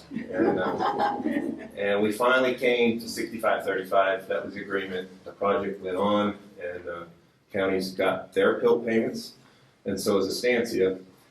And I guess one important thing that I wanted to kind of tell y'all that you can do with these PILT payments, and the county looks like we're going to do this, is we're going to build a new county administration building. $8 to $12 million, we don't know where that's going to be, but we're pledging and leveraging those PILT payments. So the private institution, financial institutions, it's so secure that you can leverage these payments. So just know Pattern has such strong backing, and they're such a strong company that most financial institutions will allow you to account these payments as you can leverage them. So if you want to. Oh yeah, I would love to talk about the legislation that we worked on in 2021 in the regular session. We got word from Pattern Energy that our next wind farm was going to be constructed up in the Vaughn School District within Torrance County, in the Vaughn School District and the Corona School District. That's it. And we, as you may well know, don't have many students from Torrance County that go into those school districts. And if you look on your pages ahead, you'll see that with the negotiations that we have here, each school, all the school districts together will end up receiving over 30 years about over $44 million. So that would be split between two tiny school districts. I could see Ms. Salazar's expression, and that's how we felt about it as well. So we went to the legislators, and we were able to get a sponsor for this legislation, this idea that we had, and it was Representative Nathan Small. And he worked very tirelessly on this, and Commissioner McCall and I were over there, lobbying all the legislators. We drove to. Oh my goodness, Artesia, we were all over meeting the in the place. homes of legislators. Yes, we wanted a change, and the change that we wanted was for it no longer to be based upon what school district the project was going to be constructed in. Instead, we wanted all of the money that was going to go to the school districts to be split evenly between all the school districts. And we had a battle. Even on this House floor, they're only allowed, there's a limit of 3 hours that they can debate on a bill. They took all 3 hours debating this exact legislation that we were trying to pass. And it was so frustrating, but we knew we had the votes, and we're so thankful, and it sailed through every Senate committee hearing. It sailed all the way through the Senate, no problems, no issues. It was held up in the House just for the 3 hours, and every committee they fought with it, but it got passed. So we're so excited because we knew this project was coming, and we used this project in particular as a poster child for why this legislation was so important. And so that was the background to what we had done. We were so thankful that we were able to get that accomplished. We feel that that's a win not only for Torrance County students and the school districts within Torrance County, but hopefully across the state. And so I know you wanted to talk. Oh yes, I would love to visit about that. So if you look on page, the handout that I provided for you, let's go back one. It's gonna be on page 6. This may look familiar to, I would guess, Superintendent Salazar. These are your mill rates for your school district, and along with Moriarty, Edgewood, Mountainair, Corona, and Vaughn. And I was trying my best, having been a prior county treasurer, I understand taxes, property taxes extremely well. And the way that it splits whenever we receive tax payments is generally about 60-40. 60 to the school district, 60 to the county, 40 to the school districts. So I worked very closely with our financial advisor, to come up with a way that we could have something that comes off of figures that are issued from the state. It's real easy. Every year this comes to us. And how can we use this calculation in particular that's all based on property taxes and the mill levies and come up with a formula that mirrors what the actual tax notices are, which is the way it's split, as close to 60% for the county and as close as possible to 40% for the school districts. And so you'll see that it's an average of these. And I had to include the state debt in there in order to raise up the school district's portion. So that's why you see that included. Normally, I was trying to do everything within just the school district's mill levies, but it still was too low. And I went back and I'd go to the financial advisor again and I said, no, this isn't it. I want to get close to that 40%. So we played with it and finally the state debt is what ended up making the difference. And so you'll see on the third, the total mill levies for the school district is 40.41, but when you do the split between the 5, it's for each district would get the 39.84%. And so, Commissioner, that's the part that I wanted to visit with them about. If you wanted to. Are there any questions as to where we're up to now? Definitely, I can wait till the end to appreciate the work that you've done, but I'll let you continue. So here's the exciting part. If you go to page 8 and 9, that far left number, the far right number, is what the Moriarty School District, the Stancy School District, will receive over the next 30 years.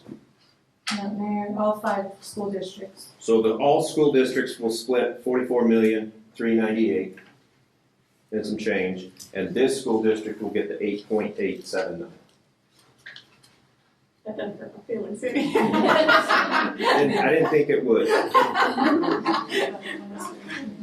So as you, but they get that 1 million. It's because the construction will end in 2026.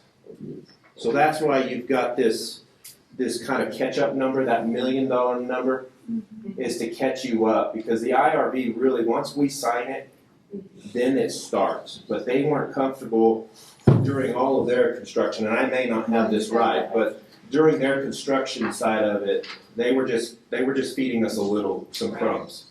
And then in 2026 is the catch-up to get you back to, somewhere around that 289,000.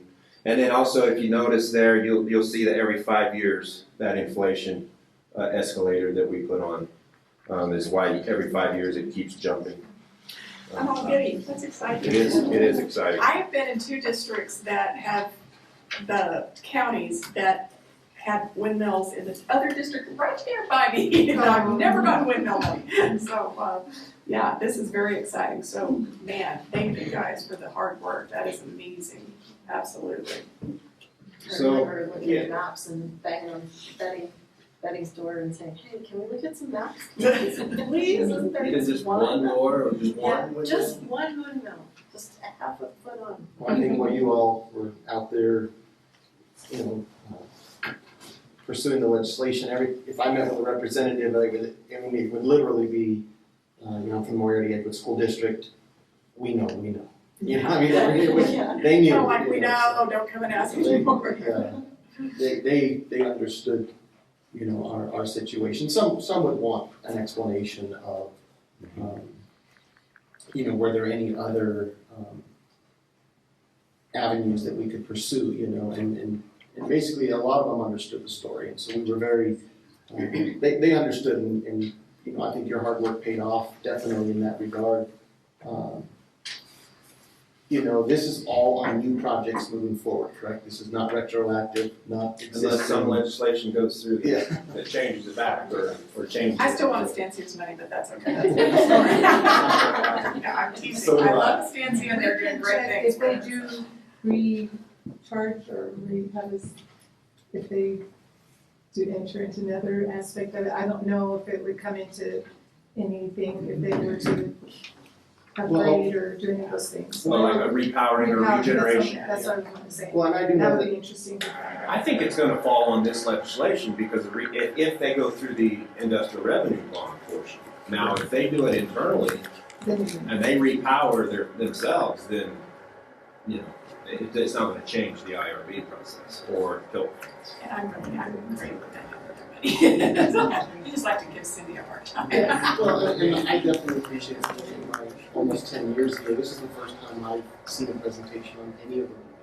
Even in some of the early conversations that were happening, we had to go out looking just to even get questions answered. So this is very encouraging for us. Our former superintendent would probably be delighted to know. I'm texting him tonight. He'll be thrilled.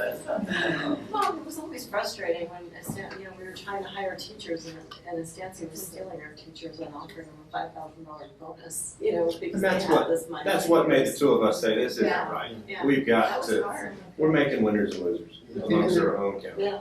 And in the early conversations, I think if we tried to participate, they said, don't worry, it's coming, and then when it came into the district lines, it was sort of like your example of your schools. You could see the windmill from your border, You can feel the wind. God, didn't get anybody. We went out there with drones, GPS, Yes. We were like, there's gotta be a mistake, that on Clemens Road, but,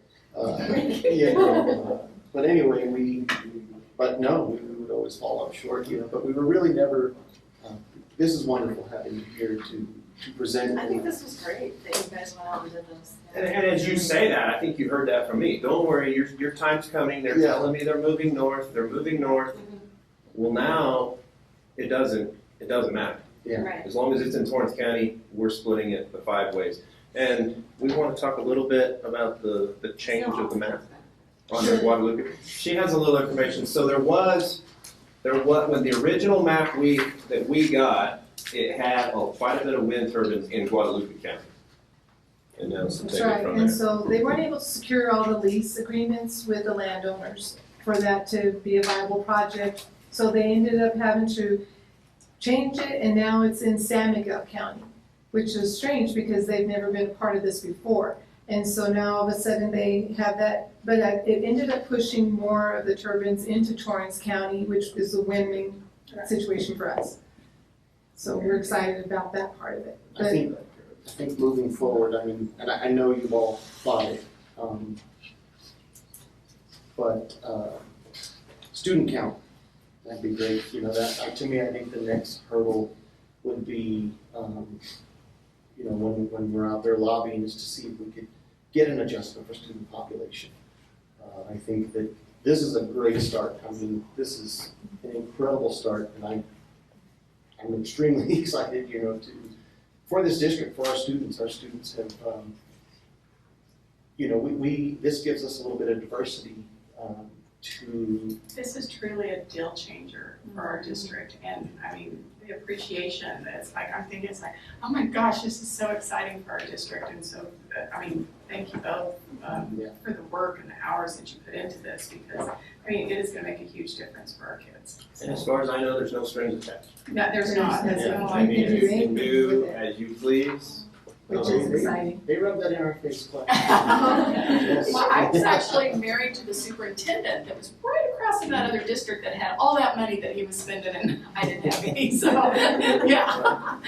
And going back to the student count, that was probably our biggest battle when we were talking with the legislators, because so many that have rural districts, I was gonna say the smaller districts actually. they were having a hard time over that, because we were looking at student count to see if that was a viable option to make it more equitable.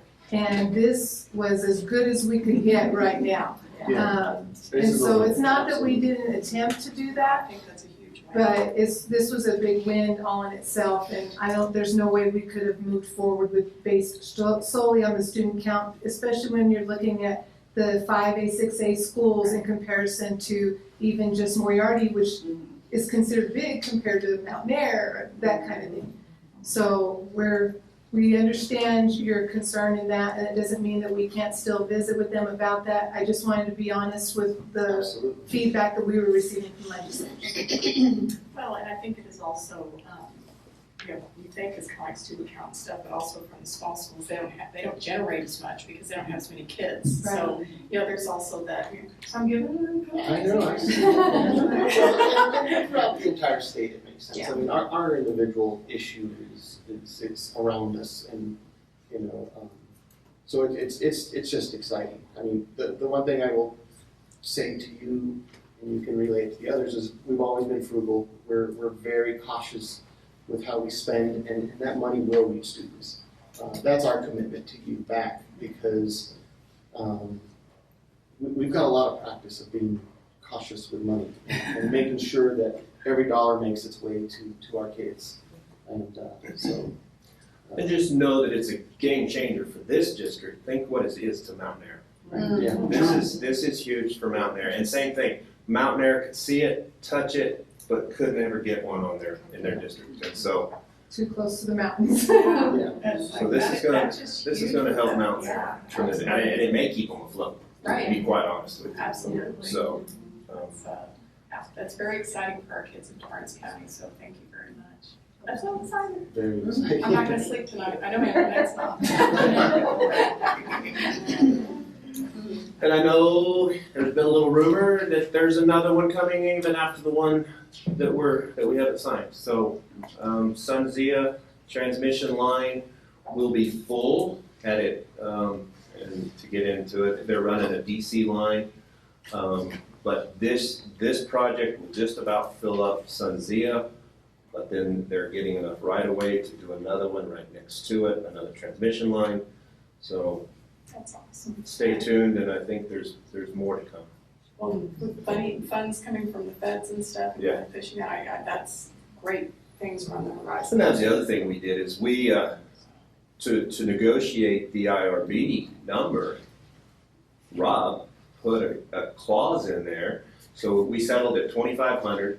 He put a clause in there that if you keep your 100% PTC production tax credit federal, that automatically we get an extra $300 per megawatt. And they are like, and then the feds kicked in back up to the 100% PTC, and we went from $2,500 per megawatt to $2,800 Oh, there you go. just for putting that clause in there. So Very good. Rob's been a big help to Torrance County, and I think it's showing to y'all. He's our financial advisor. He has these little neat ways of just kind of putting it down at the bottom, and they agree to it. Yeah, like, oh, that doesn't look too big a deal, but yeah, and it is to us, so. Well, thank you very much. Does anybody have any questions? This is just really exciting, so thank you, and thank you for coming and sharing, we appreciate it. Definitely appreciate you being here. Thank you.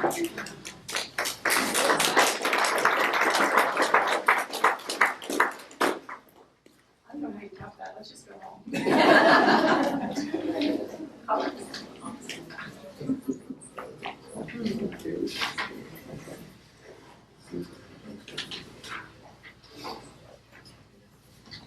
You don't have a big check, right? We don't. Oh, okay. Photo op or anything. When it's finalized. Once again, thank you guys.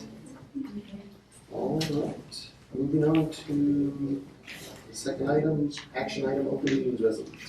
So, Mr. President, members of the board, every year we have to adopt the opens meeting resolution. So if you can look through there, it was in your board packet. I recommend that you approve the open meetings resolution for this school year.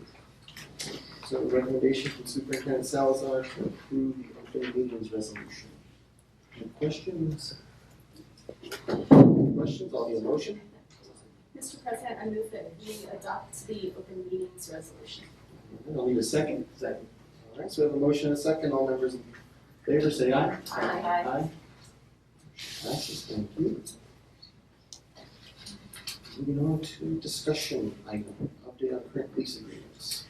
Yes, I just wanted to catch the board up we currently have a 25-year lease with the town of Edgewood for the north building. The first 5 years have passed, and so we're at the 20-year mark. In our lease agreement, we've had a lot of opportunity to look at it over the last several months. It states that the adjustment, the rent will be adjusted and reflect changes in property valuation at 5-year intervals. So that's where we're at, is at that 5-year interval. I reached out to the State Board of Finance to see if it needed to be approved again, what process we needed to do, because it is a pretty extensive process when you lease government to government that you have to go through and get approval. And they said since it was stated in our original lease that we are good to go. We don't have to submit anything for approval again for that. We do have a contract with American Properties Consultant and Appraisals, and they have us in the queue for the end of August or the beginning of September to provide us with a market rent survey. So it's not an appraisal of the whole property or anything else. It's just basically a survey of what that facility on the market would be for rental property. So that'll be happening the end of August, 1st September. Currently, the town of Edgewood is paying $4,999.92 per facility. That building, it was, when the lease was agreed upon, the north building has 2 different distinct sections with that breezeway, so it's 2 facilities. So the total rent that is paid by the town of Edgewood yearly is $9,999.84. So we will be getting That's yearly, right? That's yearly, yes, that's correct. So when we get this market rent survey, we'll bring it back, we'll look at it, see what it says, look at the lease agreement, etc. So the new rent would be charged for the July 1 through June 30th of next year. So it wouldn't be in effect until this July 1st. So it's not something due to the way budgets are, and just like our budget, you have to budget for the year and know what's coming up. So it's really perfect timing for that, so that they would be able to plan for that if it did increase. Just a little information for your information. The cost to date for maintenance for the north building, since the town has occupied it, is approximately $73,000. And that's an approximate because there's a lot of things that you couldn't separate the north and the south building, like the HVAC maintenance of it and different things like that.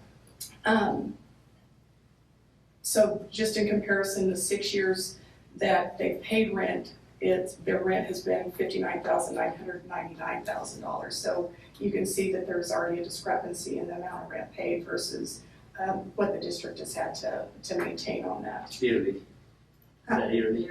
But in the overall, but it is, so. And they're all 5 years. Yes, exactly.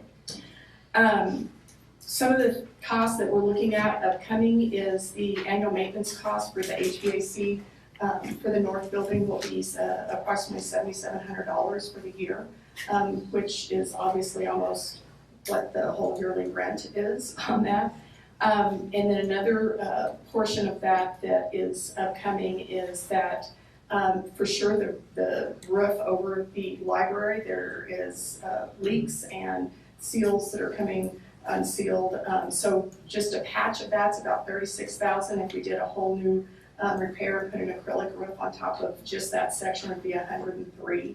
So you can see that there's cost and things that are accumulating. We just finished a $12,000 to $15,000 sewer replacement in some of the pipes that trees have grown through the pipes and they've broken up. So just kind of wanted to give you a heads up of kind of where we're looking at with this lease agreement.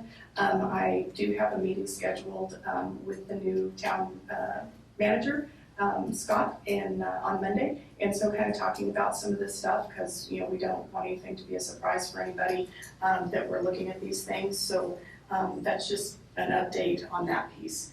Do you have any questions on that or the process that we're kind of looking at? Did you say that the HVAC was $7,700 annually? Yes, it's kind of like for the maintenance and upkeep, like we have Johnson Control. That is what later on in the agenda, we're doing a whole new contract for the whole district, and we have them break it down just the north building by itself, so it would be easier to determine the cost, and they've quoted us at $7,700, a little over $7,700 or something. So that'll be a year to maintain, so filters, upkeep, all of those things. And you said we're in a queue with American? Yes, when I talked to the gentleman, Mr. Lamone, he told me that they were running, I think it was 6 to 8 weeks behind, and they really caught up. It was 6 months before, so he said it would be the end of August, 1st of September, that they really caught up, that it was 6 weeks now. So, and he came very highly recommended as a commercial appraiser, so. So I take it this will be on their agenda next time? If we get, it possibly, it may, I'm hoping it'll be September, but it may be October by the time that we get all the paperwork and the stuff back in place. Did we figure out how that's gonna tie in, or should I wait till we talk about audit committee? How that's gonna, how the lease stuff ties in with the audit committee now? That's a good question. I think, let's talk about that in the audit committee, and Anthony can think about the answer. He sent me that chart too, and I was like, oh, yeah. Yeah. So you have about 15 minutes to think about it. College. You can call me and I can figure it out. We'll sit down and look at it. Yeah. Answer that one. The only other thing that I would like to give you an update on that wasn't on my list is the updated COVID guidance. We did receive an update from the PED and DOH. And so basically all staff surveillance testing, quarantining if you are a close contact, test to stay, has all been left up to the districts. As a district, we have followed the guidelines, and that's what we chose at the beginning that we were going to do. So we sent out a letter to our parents letting them know that those were all lifted, and that quarantine procedures will be the 5 days for positive staff and students. That remains in effect, which is the basic CDC, but staff will not have to surveillance test. No one has to test to stay if they don't choose to, and we do still have offerings of COVID testing if students have symptoms and the parents would like to have their students tested. We have those available, and we also have mask and PPE available for staff or students if needed. So just an update on that. We did get that out to our families today, and I know that Ms. Romero and Mr. Vivian are so excited. They're going to get their lives back. Yeah. So, just curious, do we have a lot of leftover tests, like tests sitting in? Well, because we've purchased a lot. Yes, Didn't get a bunch. Mr. Romero's kind of been hoarding a few, and because people have been, it's like, well, we have some extras. It's kind of like, so I think we have 800 in the district. So I think we're good for a while, so we can service our kids if they need testing and stuff. So we felt that that was important because we could see the light at the end of the tunnel, that there wasn't gonna be any more money or free tests, so it's like, get as many as we can. Again, being frugal and. Exactly, get them while they're free. So will this change anything with like filters or cleaning procedures? So actually, we will continue the cleaning procedures that we have and the disinfectant and, the high-touch areas, continue that. The filter question, we kind of talked about that, you and I, this morning. I think that we need to look at that. We do feel that besides the cost of the filter, are probably how much more? 50% plus more? I think more. It was pretty dramatic. However, I will let you know that we have a year's worth in the district. So we'll continue those until we get, use them because we bought them ahead of time because we're also orders. We actually had grant money to purchase filters, so we made sure that we used all of it and got filters, so we had them. I think it's good that we have that we're still cleaning and everything, because we do have the flu virus and things like that. And we've had times where the flu, before COVID, we had Right. times where the. Well, and we still are having, now now the kids are back together and, people are together. We are having cases. So, they're just not as severe cases. And so the more that we do and continue that, we will continue. So, but we are very excited about, moving forward. We do still want to let the community know that if there are outbreaks, if there's high community spread, that we may have to put some monitoring stuff back into place. But we're looking really, good. If there was an outbreak, with 4 or 5 on our soccer team, we may test all of our soccer kids just to, for health reasons and stuff. But we will definitely be working with families on That's that. not really any different than the flu. Right. Because there's been districts in the past with flu that. Have taken a couple of days off. Take a couple of days off and clean because everybody was just out with the flu. Right. I forgot about that. That's like ancient. I know.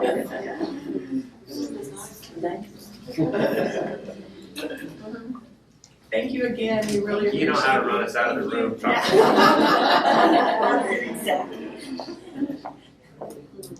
And so that's all I have on that, sir. Well, thank you for that update. Any questions for Superintendent Salazar? All right, then we will move on to learning services.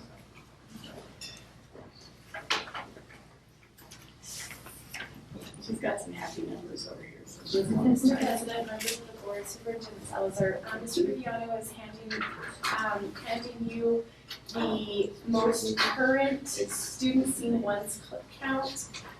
These were hot off the press at 3:30 today. So what you're looking at, Ms. Betty, can I borrow that real quick? Thank you, sorry. What you're looking at is the number of students in each school that are actually, that we've seen in the district. So these are current physical bodies on campus. These numbers differ from the numbers that I gave you in my board report. What I gave you in my board report are numbers that are currently registered students. This is a happy type. Yes, yes. I can get excited. So some of the differences is students just haven't shown up yet. And they haven't dropped. They maybe moved out of state or enrolled in a different school. We haven't got a request for records yet. So we do that students seen once count, which is the colored sheet that you're looking at again, for 10 days. Tomorrow's our last day. That gives us a better idea of students that are going to show up for class. And then registers, they've already started calling. Your student hasn't been here for 8 days, something going on, but you can see our numbers have progressively been improving. And just some things that are significant, Moriarty Middle School numbers have steadily increased. Very proud of those numbers. And the bright shining star is Moriarty Elementary. Moriarty Elementary is sitting over 400 students, so right now we have 407 that have shown up for school. And every parent brings every single one of them in one single car. If you get in a traffic, that's what it looks like. We haven't even seen the COVID kids. If there's four children in the family, they come in 4 cars. I think so. And so we haven't seen numbers over 400 at Moriarty Elementary in at least 8 years. So to accommodate that, we started out with 3 kinder teachers, which was what's been our norm for the last several years, and we've had to add 2 kindergarten teachers and 2 EAs, as well as a 4th first grade teacher. So Miss Luce, she's been putting classrooms together, and Lincoln's finding a desk for her and making them little. So. And classroom too. Did I see that those are long-term subs right now? Yes, but some of them have degrees and they're going to be moving into alternative license things. Some of them are doing their student teaching right now, and the universities are doing the residency stuff. So they are all, I think, by the end of the year, all of them will end up being educated. Yeah, that's kind of like, so we are one of the few districts that are as fully staffed as we are, where we have vacancies as our transportation, kind of like in the transport, we've got people in the queue and we're just waiting for the test and all of the stuff going on. But we're very excited. Mr. Viviano's doing his magic and I don't know what he does, but it's he's finding people. He's finding people, and good people. Was I right or wrong when I told you they're coming? Yeah, they're coming. I told you a year ago they're coming. What was that, Ms. Scott? I'm wondering if that has to do with the fact that housing and everything is more readily available and affordable towards Moriarty than it is so much in Edgewood. For a while there, it was very hard to find anything in Edgewood at all. A lot of people went into the office way.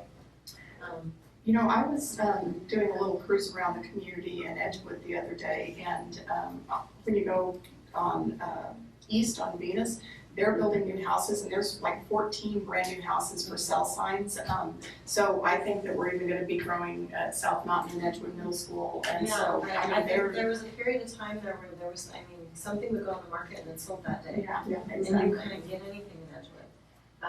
And so maybe a lot of people started, hunting down towards Moriarty, plus some of the housing in Moriarty was a little more affordable, because I think in Edgewood for a while there, I want to say it was around 300,000 was the average home that was up for sale.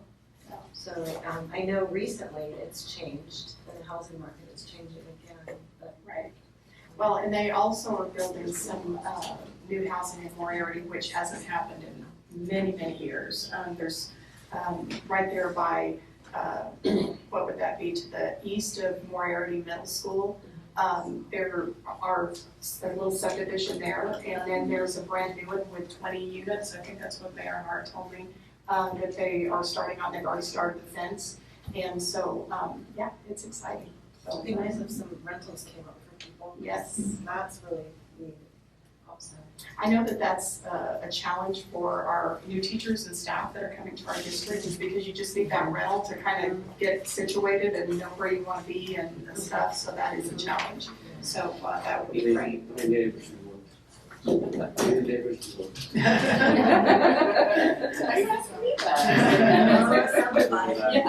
I want a lot of them.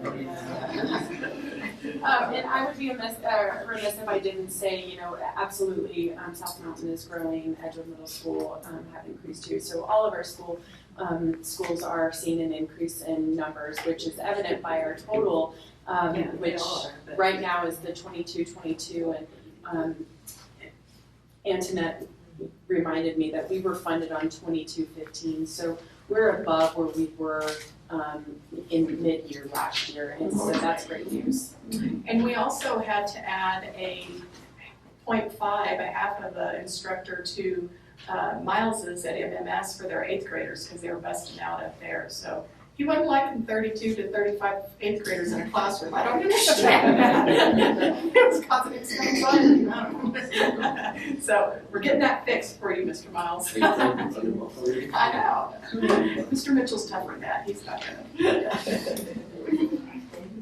So thank you. Anything else? Other than that, any questions? To also ask you about FFA, I think is there a waiting list for the classes or?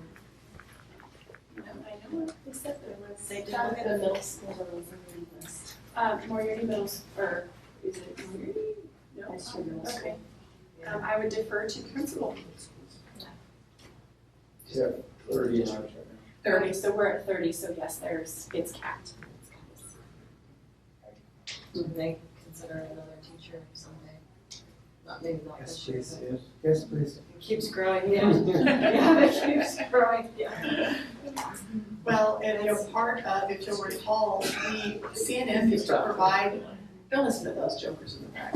Well, we keep saying we want to have small classes. So, Right. you know. If you'll recall, CNM used to provide us with a welding teacher, and so all the welding classes were a instructor that CNM provided for us, but it was always hit and miss and how many we could get, so we couldn't have a cohesive program.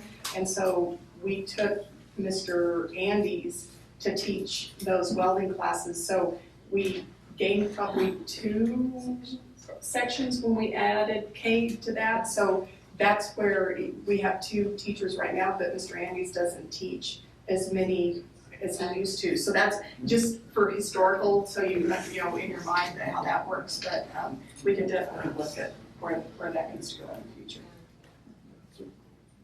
Thank you. Thank you. This last year, I know, everything's we're snapping. I'm not adjourning nothing, I'm just.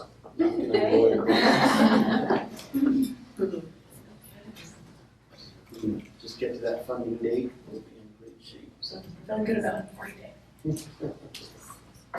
all right, moving on to business. Some particular finance items 1 through 4. Mr. President, members of the board, I would recommend that you approve the consent agenda with the one alteration or edit of the Johnson Control on purchases over 20,000. On the vendor will be changed to CES. Before I say that though, I just want to clarify on the HELA, on the, let's see, what item is that? Oh, no, never mind. Forget that. So yeah, I'll get the consent agenda. Did you want to, on the items 5 and 6, do you want to just maybe give us a quick rundown? That's just for the, Yes, please. patrons. Yes. Sorry. It's okay. I was just so excited about the numbers and the $8 million. Mr. President, members of the board, as you probably saw in probably many of the principal's reports, we have HVAC units all over the district that are not working. And we have been battling with our current vendor for the entire time that we've had them. And we kept trying to give them a chance, and COVID, and we kept making excuses. Well, we're kind of done with that. Lincoln and I don't know how they could be maintaining our units the way they should be maintained and us have as many units down as we have. Right. No, it's rather ridiculous. So Lincoln worked with Gordian through CES to help him with finding a company and a scope of work and making sure that they really understood what we wanted. Lincoln and I have tried the last 3 or 4 times to write an RFP ourselves. And obviously we were not communicating well what we wanted, because then we get these companies in here and they supposedly couldn't do what we asked them to do. Lincoln has sat down with Year Out Mechanical, who are extremely interested in working with our district. They have committed to having somebody on our district campus full-time, which is huge, and which is what we had asked of the previous, I think, 3 companies now, and they all told us they would do it, and then they did not come through with what they had told us. They have in their proposal that they will have 1 person assigned just to us. That will be their full-time job. If we get more than 5 calls in a day, because there is a provision in here that we expect a 1-hour turnaround, They know they can't meet that after 5 calls with one person. They have committed to get somebody else out here so that we have that 1 hour of somebody getting out here and diagnosing what needs to happen and moving forward with it. They are ready to start tomorrow if you approve the 2 POs. They are also, their price is also less than what we were paying with the previous vendor. So that's exciting. It's kind of funny, they flip-flopped the way they did it. The previous vendor's maintenance was less, but what they were charging us per call out was ridiculous. And these guys have kind of flipped it a little bit. But overall, the 2 prices together come out to be less than what the prior vendor was charging us. So our maintenance department has been changing out the filters since we had to change to the MERV 13s. There was an issue, the last vendor could not get the filters. Teresa actually found the filters for us. And most of the state of New Mexico, just for the record. Yeah. So I'm resourceful. Thank you. And then they couldn't get out here to change them quickly enough, so our maintenance department has been doing that. They didn't reduce their contract amount, even though our maintenance department has been doing that. So this will also lift some of the workload off of our maintenance department to put that piece back on there. Because we already have a year's worth of filter, they took that out of this year's price. So if they go back to purchasing the filters on our behalf, this price might change next year, but we bring you the new PO for the new contract year and we can discuss it at that time. I'm just curious for their opinion. I mean, Lincoln can ask. I'm just very curious if they feel those MERV 13s could be part of a problem, you know. So we need to. I didn't think about that. We need to be Mr. ready Armijo. for that to maybe be a variable in this. But remind me real quick, was our previous contractor, or was it the previous contractor that would service us out of Phoenix occasionally? Was it one where they were telling us that they would have to send people from Phoenix? Honeywell. That was like before. previous. That's We're still okay. going with I just that, want yeah. to make sure that. Within his tenure. Yeah. That was our. Did we have a contract with this other contractor that we're not going to use anymore? It actually expired on June 30th, and so we had been kind of, we had not signed the new agreement for this year because Lincoln and I knew we were working on this. I think they could fill the breakup so they didn't have quite the urgency to get our air conditioners. I think they felt we weren't drifting apart. Yeah, but this has been happening for a long time. Yes, Yes, absolutely. Lincoln and I had multiple meetings with them. The billing is a nightmare.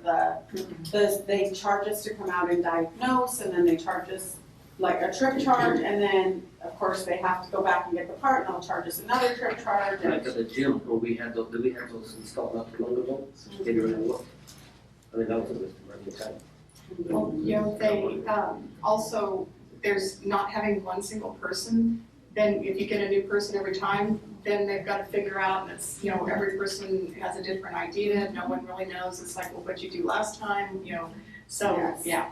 Or even where the units are, or where the keys are, or where the, I mean, it was just. Where the valves are to turn the water on, Yes. or Mr. Gaston Beatty's, I never could figure out how come we could have a brand new unit that we paid so much for and they couldn't figure out how to work. But Here we are. do you have a recommend? So I want to go back. Can I do it again? So I'll do it right this time. Okay. So, Mr. President, members of the board, I recommend that you approve the consent agenda, finance items 1 through 4, with the adjustment of number 6 on under the 4 purchase order of $20,000, changing the vendor to CES year-out service. So the recommendation from Superintendent Salazar to approve consent agenda finance items 1 through 4 with the modification number 4 and 6 to CES year-out services. Any questions? I hate to say that. I wanted to ask about number 3 and there's 4 on the therapist. What dollar amount are we looking at? Like how many therapists have we had a contract? Do you know? It doesn't have to be the dollar amount. I can tell you the numbers. Mr. President, Ms. Howes, so we currently are contracting I'm gonna just go through them real quick. A full-time school psychologist, a full-time diagnostician, a half-time diagnostician, a part-time physical therapist because our full-time physical therapist retired last year. And then two speech pathologists, a full-time occupational therapist, and a full-time social worker.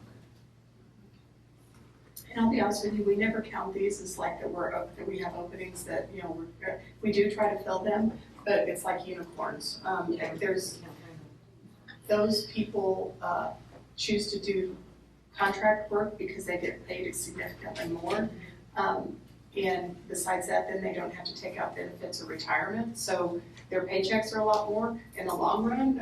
Is when they get a little older and they're like, oh, I don't have any retirement. Then that's when we kind of start getting those as employees. But that's kind of where everyone in the state is. So We do have, you might see a purchase order come through over the next few months also that's PT evaluations per evaluation, because the physical therapist that we are contracting with will not do physical therapy evaluations at Child Find, so we can't find anybody to do it.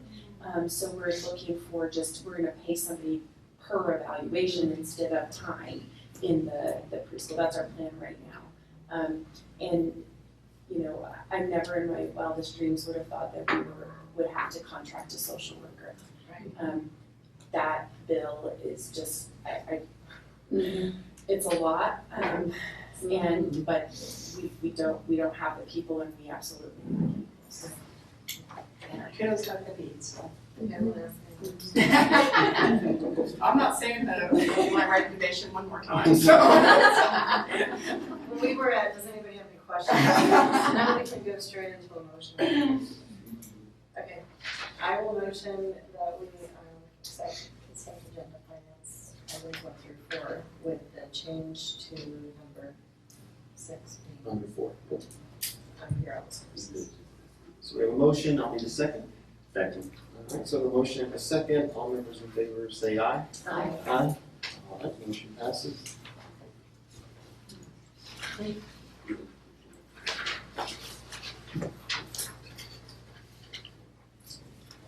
Anything for us under the rest of business?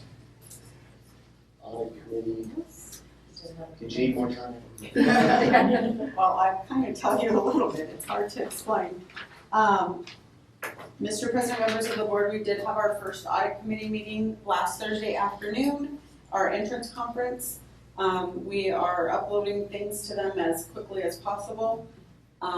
We had a little bit of a slow start this year because my office has been down some people, so we had a change in personnel. We have somebody out in FMLA, so Priscilla and I are trying to get stuff to them as fast as we can. What did come up in the entrance conference, something new for this year that is required, it came out of GASB 87.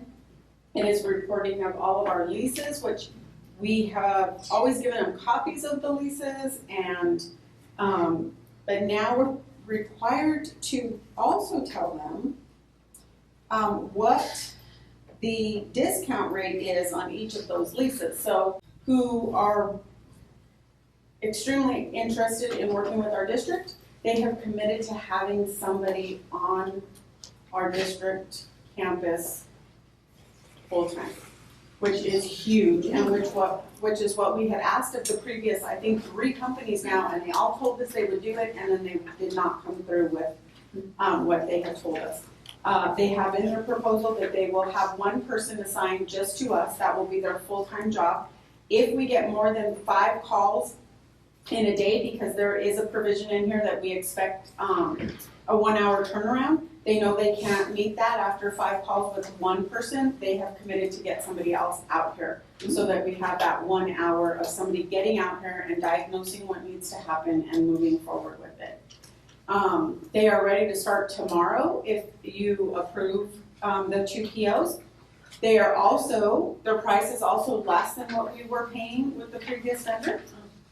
So that's exciting.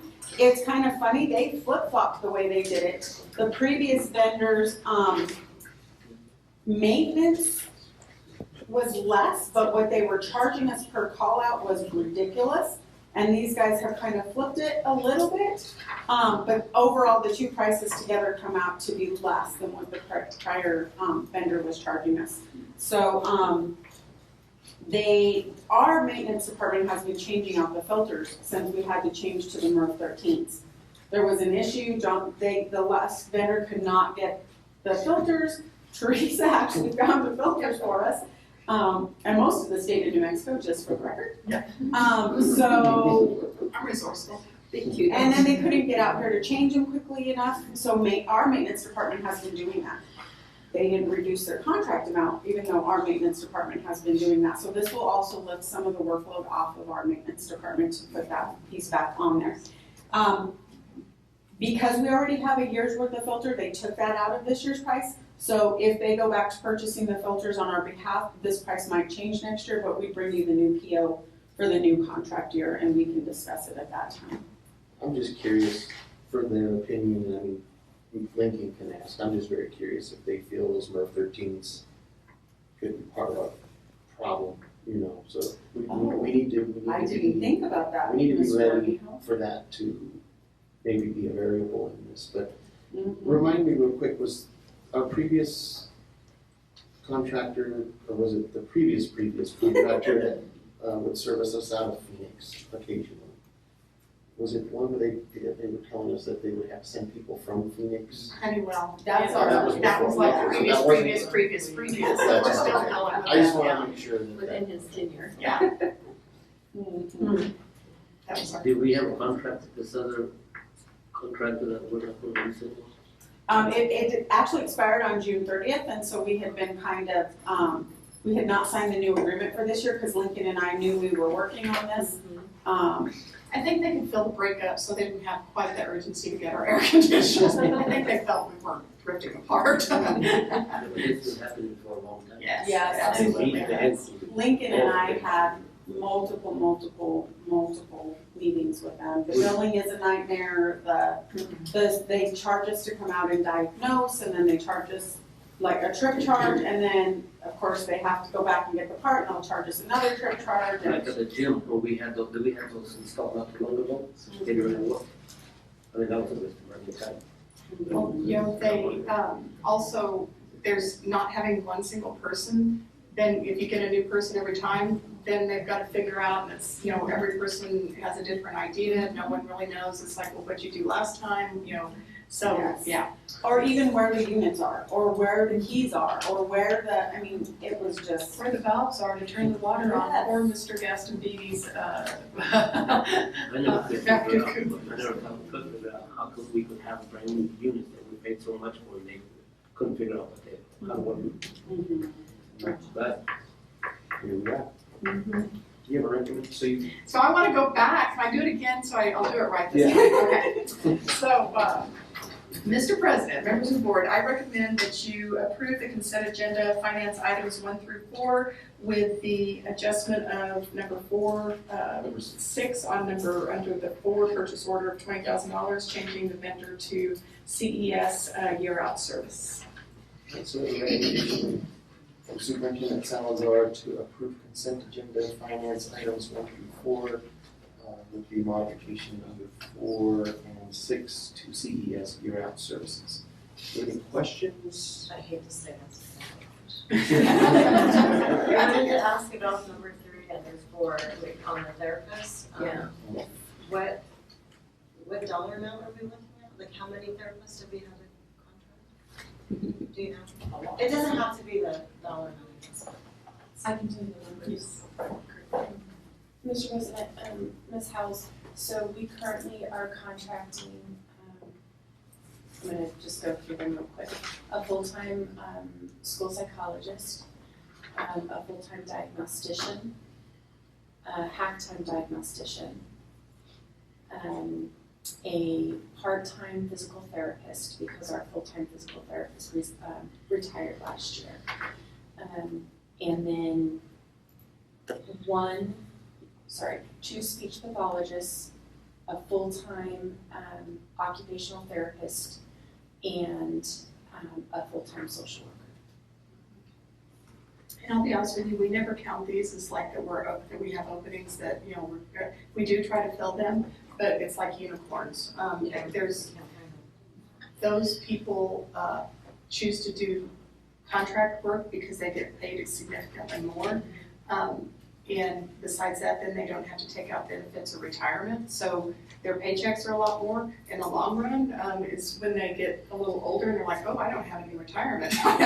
Then that's when we kind of start getting those as employees. But that's kind of where everyone in the state is. So We do have, you might see a purchase order come through over the next few months also that's PT evaluations per evaluation, because the physical therapist that we are contracting with will not do physical therapy evaluations at Child Find, so we can't find anybody to do it.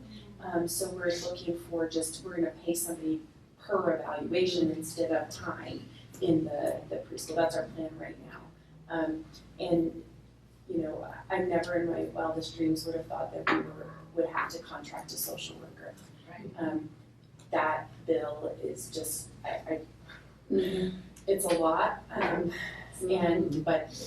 we don't have the people, and we absolutely need people. So.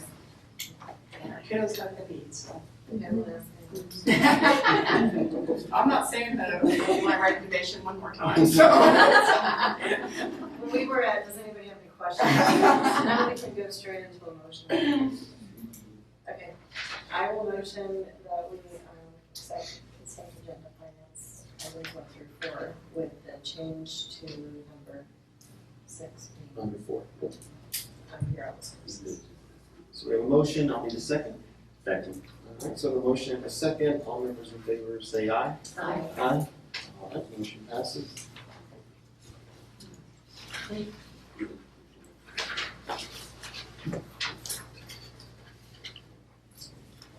Anything for us under the rest of business? Audit committee. Did you need more time? Well, I kind of tell you a little bit, it's hard to explain. Mr. President, members of the board, we did have our first audit committee meeting last Thursday afternoon, our entrance conference. We are uploading things to them as quickly as possible. We had a little bit of a slow start this year because my office has been down some people, so we had a change in personnel. We have somebody out in FMLA, so Priscilla and I are trying to get stuff to them as fast as we can. What did come up in the entrance conference, something new for this year that is required, it came out of GASB 87. It is reporting of all of our leases, which we have always given them copies of the leases, and but now we're required to also tell them what the discount rate is on each of those leases. So for my accounting degree, I knew that a discount rate is what you pay when you borrow money. But if we're renting to somebody and they're paying us, I don't know how to assign a discount rate. So I will have to contact our lessees, is what they told me, and they should already have their discount rate set up because they have to also report it to their auditors on their audits. At least the town of Edgewood for sure, because they are another municipality. So I'm not sure about Head Start. I don't know that they're not considered government, they're private, so I don't know. I'm gonna work on it. So they sent me this big, long, huge spreadsheet that I have to fill out. They copied Ms. Howells on it because she had asked some questions too. I'm a little bit stumped. So I will work with auditors and make sure that we get the information that we need. But it's just, GASB just keeps coming out with more and more. They said what was happening was that some entities were hiding either expenses or revenue in leases and not reporting it properly on their books. So this is something that came out to make sure that we're reporting all of those things. So that we're not hiding expenses or revenue anymore. Thank you for looking into it. Do you want to give us a quick, just how much we made on, Oh, yes. the fixed assets or bond, Snoozing my thing before it shuts down. Yes, our auction. auction, that's the word I'm looking for. So we did have the auction a couple weeks ago. We opened the first document here. So they did it as two separate auctions, one for the portables and then one for all the other stuff. And on all the other stuff, after they took out their percentage, the auction company, we brought in $16,934.57. So on desks and file cabinets and all that stuff. And then for the portables, let me open that one. It was, I can't remember the exact number off the top of my head. After they took out their commission, we made $17,085 on those 5 portables. So. Wow. Yeah, that's way more than I thought we would get. They were not in very good shape. Yeah, we were thrilled. So approximately $32,000 and got them cleaned out some space. So. And now that now we know how to do it. Bentley's is already ready to bring a trailer and set it anywhere we want, and we can just put stuff in there as we're ready to dispose of it. And then when we're ready, they'll set up the next auction. And We're the stuff hoping. that didn't sell, that just they took ownership of it. What we were told is that when we demo the buildings, that the demolition companies can dispose of that for us. They can scrap it or do what they need to do with it, since it's in the building.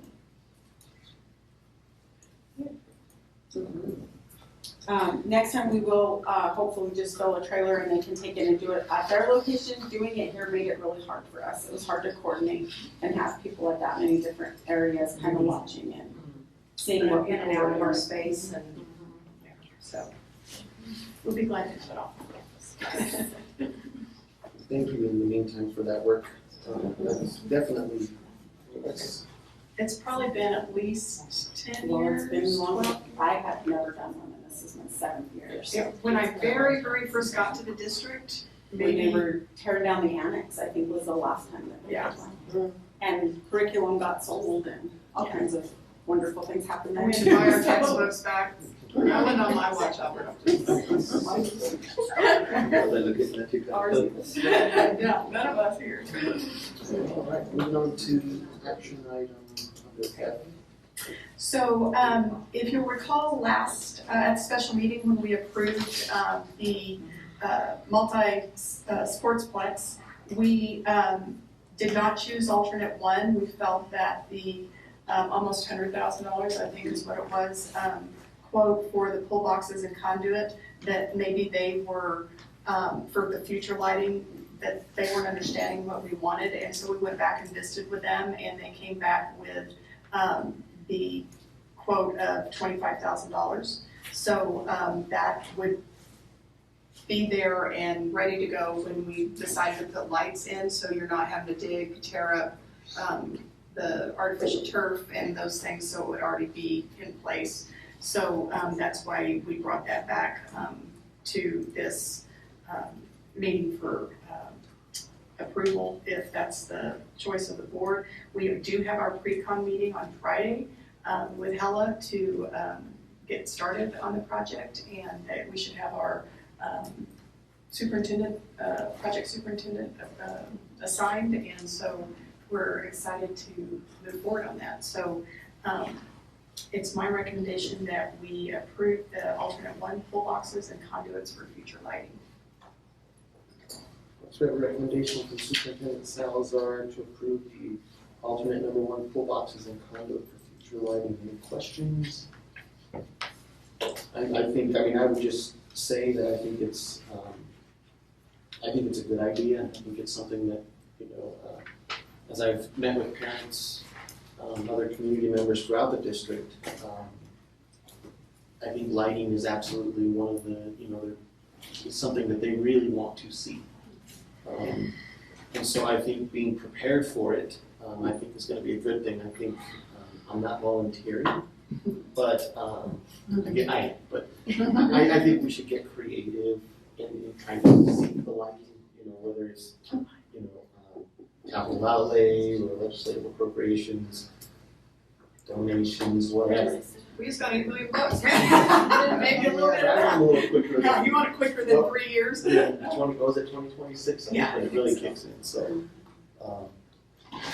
you know, I really would love to hit the pavement to try to make lights a reality for this field. I think one of the concerns of parents that I have talked to basically say is it gives you more flexibility in scheduling and making it more comfortable, you know, and maximizing the time for that space. So I just wanted to share that I think that's a good idea as well. So we have a recommendation from the superintendent. I'll need a motion for approval. So I'll need a second. I'll second it. So we have a motion and a second. All members in favor say aye. Aye. Aye. All right, motion passes. Mr. President, members of the board, if you'd like, I can, at the pre-con meeting, we can get them to give us a bid or, you know, an estimate on what it would cost, so we have an idea. And we can bring that back and report it to you at the next board meeting. And then maybe that would help us kind of. You're just kind of sober me.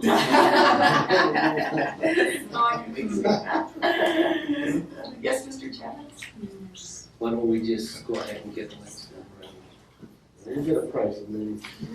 I'll bring it to you next month. That's, yeah, I mean, it's always better if you do it when you're doing the price. It's always better to get everything done instead of patching things. Yeah, True. Or add-ons, you could see a house that they add on another room to another room. Because some fields get left 20 years later, even there. I might not be, I'm getting old, I might not be there. I do have to say that I will make sure it's on the list. Ms. Young is kind of not liking the idea of lights because her husband will never come home. There's no lights on the baseball field. You feel like my wife. Now it gets dark and he has to come home.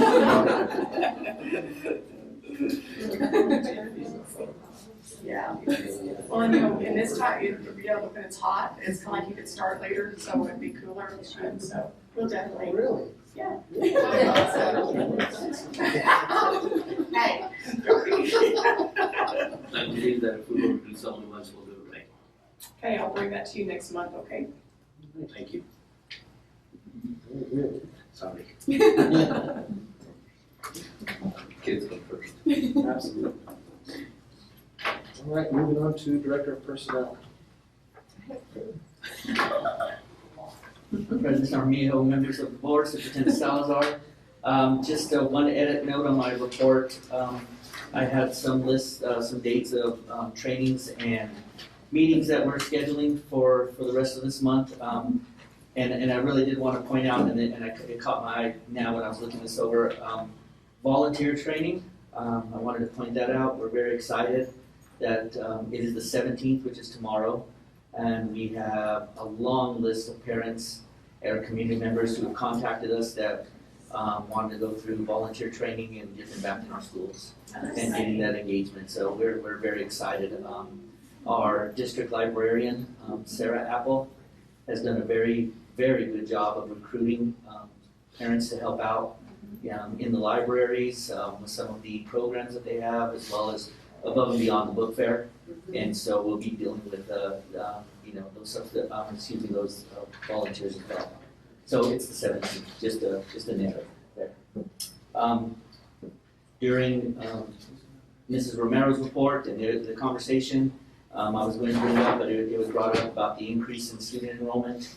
And so on my report, I had 2 kindergarten teacher vacancies that we're working on to get those long-term subs. We're in conversation about getting them in alternative license programs that get them licensed to be licensed teachers.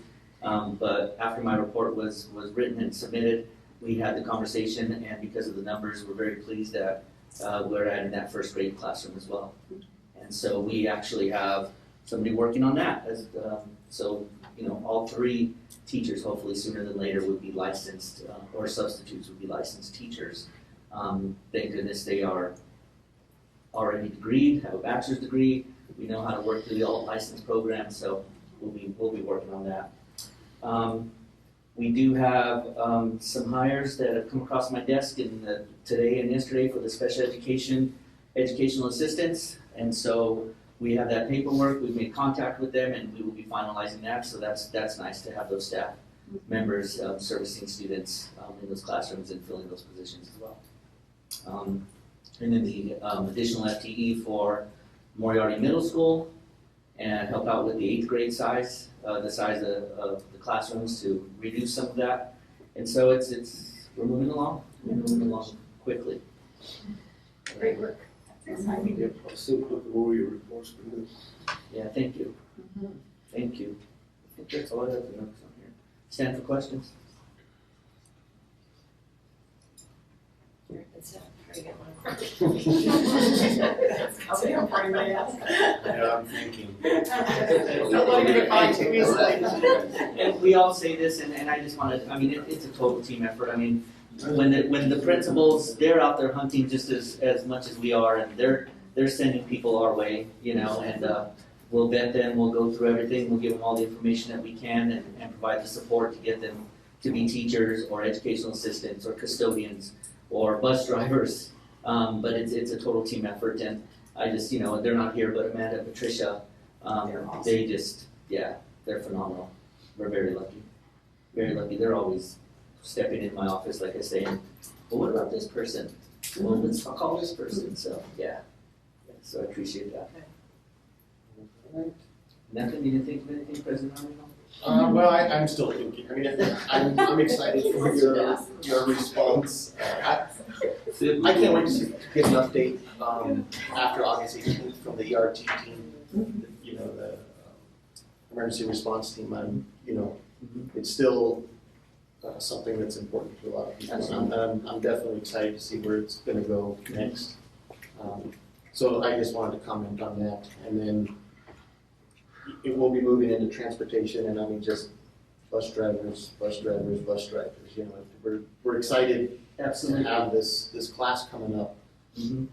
But the call started today already. You know, for the school buses. So. Yeah. From parents or that we're canceling buses? Canceling buses. Yeah. I was gonna say, Yeah, unfortunately, and I know it's frustrating for the principals and the schools and the parents, most definitely, but, you know, it's I hate to sound like a broken record, but it's a matter of all of our applicants that were successful in our classes, in our transportation department, they've moved on and are starting to take tests. Yeah.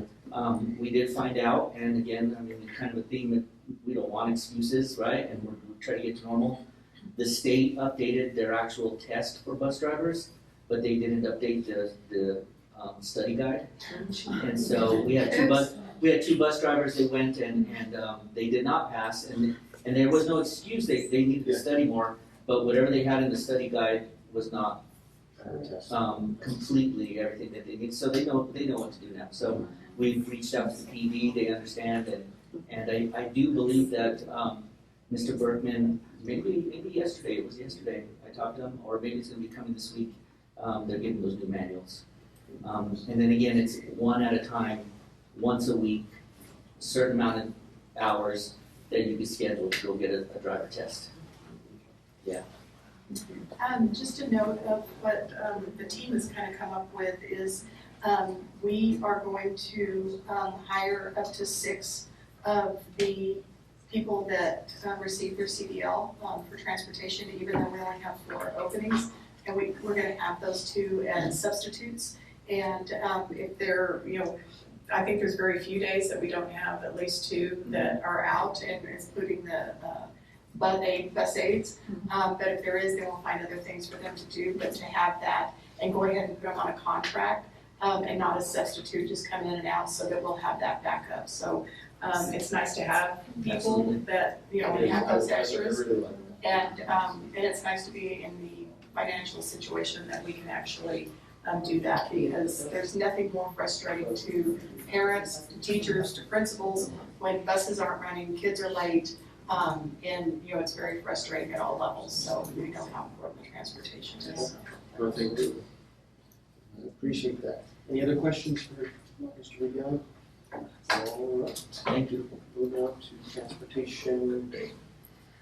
Any questions about the transportation board report? If there's no questions, I think we're ready to move on to the per capita feeder program. Ms. Romero, do you want to share about it, our annual? Mr. President, members of the board, the per capita feeder program is where the district reimburses parents for mileage for bringing students to and from school. And so we have the students, the numbers listed are student numbers of the students, how far they live, and so how many miles the parent travels. And so we reimburse them per mile, and then for sibling units, they get 50 cents extra a day for sibling. There's a pair of siblings on that list. And so I can tell you in all of those instances, it's a medical necessity that the students, they cannot ride a bus due to medical needs. The one student that you see travels the furthest is a student that actually we pay the parent to take the child to the New Mexico School for the Blind Preschool in Albuquerque. And that's because his needs are very much met there. So is that something people apply for? Those specifically are written into an IEP. And it's not something that they apply for, it's just based on student needs. On student needs. Yes. Good. Yes, ma'am. Good. And so you will, this will come every year at this board meeting because you're approving it for the rest of the year. Right. Okay. And if we got a student that we could meet their needs with less transportation, right one, there was an additional. Very good. Thank you all for doing that. Absolutely. And we check attendance. We run attendance in our office monthly, and that's verified. And then the parents have to come and bring in all their insurance, their driver's license, registration, and attendance is verified, and they get monthly payment. So, Mr. President, members of the board, I recommend that you approve the per capita feeder program. So we have a recommendation from Superintendent Salazar to approve the per capita feeder program. I so moved. So we got a motion, I'll need a second. Second. Second, Mr. Chavez, we got a motion, a second, all members in favor say aye. Aye. Aye, motion passes, thank you. Thank you. Any other questions for tech coordinator? I assume you're looking at. Yes. Tech coordinator report, maintenance, food services, any questions? Imagine that tech is getting inundated right now because of those startup. You know, it's kind of like I think in comparison to what they have been, they were used to having, maybe low double digits, and they're back up to 150, I think I read. It's, and it's Chromebook issues of keys or, I know that our central office staff administrators is kind of 3 out of 4 of us have computer issues. So probably half of them are ours. Regularly. Yeah, exactly. So they were like, "Oh, school started. We're not going to work anymore." And by the power, it just wouldn't power on anymore. So that's. All right. Moving on then, on to the out-of-state transportation request. Yes, FFA will be taking a group of students to Kansas City in October 10th through 18th, and they are needing approval for out-of-state transportation. So it's my recommendation that we approve the out-of-state request. Only if I can go with them. Okay. That's my home. That's my home ground, and I used to go to the American Royal growing up. I bet they let you go on the bus. I've been there. They're flying this year. When I read that, I thought, oh, Are they going to suburban? I think you go right in with that. Yeah. Some kids have also. Yeah, I can I love that thing. Oh, very exciting. I was curious if they're taking a trailer, I didn't see that on the. I don't think they need a trailer. They don't need one? No, just the suburban. Just the suburban. It's only for students. Okay. And a teacher. And the That's two. judging. And it's like a chaperone or something. Yeah, it's livestock judging. Okay. Yeah. Oh, livestock judging. Okay. All right, so you have a recommendation for us? So we have a recommendation from Superintendent Salazar, but you did. Yes, I did. Okay. Just wanted to- we have the recommendation from Superintendent Salazar to approve the FFA students to Kansas City, Kansas, October 10th to 18th. Need a motion? I saw one. Second. Ms. Hudson. I move. He moved, I'll second. Motion by Ms. Hudson, seconded by Mr. Whatever. Now they're just messing with you. I think so. I got you back there. All right, so the motion in a second. All those in favor? All those in favor say Aye. Aye. Through a board meeting. Yeah. Nothing on the board policy. Moving on to advanced planning. So just to give you a heads up, August 31st, the district will be hosting the Region 4 CES meeting. So that meeting is actually the meeting, it's not the board one that we're doing in October, so we're doing that one too. And so, In addition to. yeah, my administrator was like, why don't you volunteer to do handicap? They don't love us. So it will be superintendents, maybe administrators, maybe athletic directors. They're going, CES will be here to do the presentation. Hans Associate will be here to do marijuana and like rules, regulations, in schools. What were some of the other things I can't remember? The NMA will be here talking about their new stuff. And see, there was like 2 or 3 presentations. So it's really nice. They go around the state and go to all the regions, and CES pays for lunch for all the participants, and so we will be hosting it here in the district on that day. And then we will be talking, I have let, it's not on here, but I have let the different student groups and Mr. Adams know about the regional board meeting that we're going to be doing in October. And so we have all of our student groups, our OTC, FFA, our Mirage, the cheerleaders, the dance team on deck so that they know that it's coming and that we're going to be utilizing them to show off our amazing district.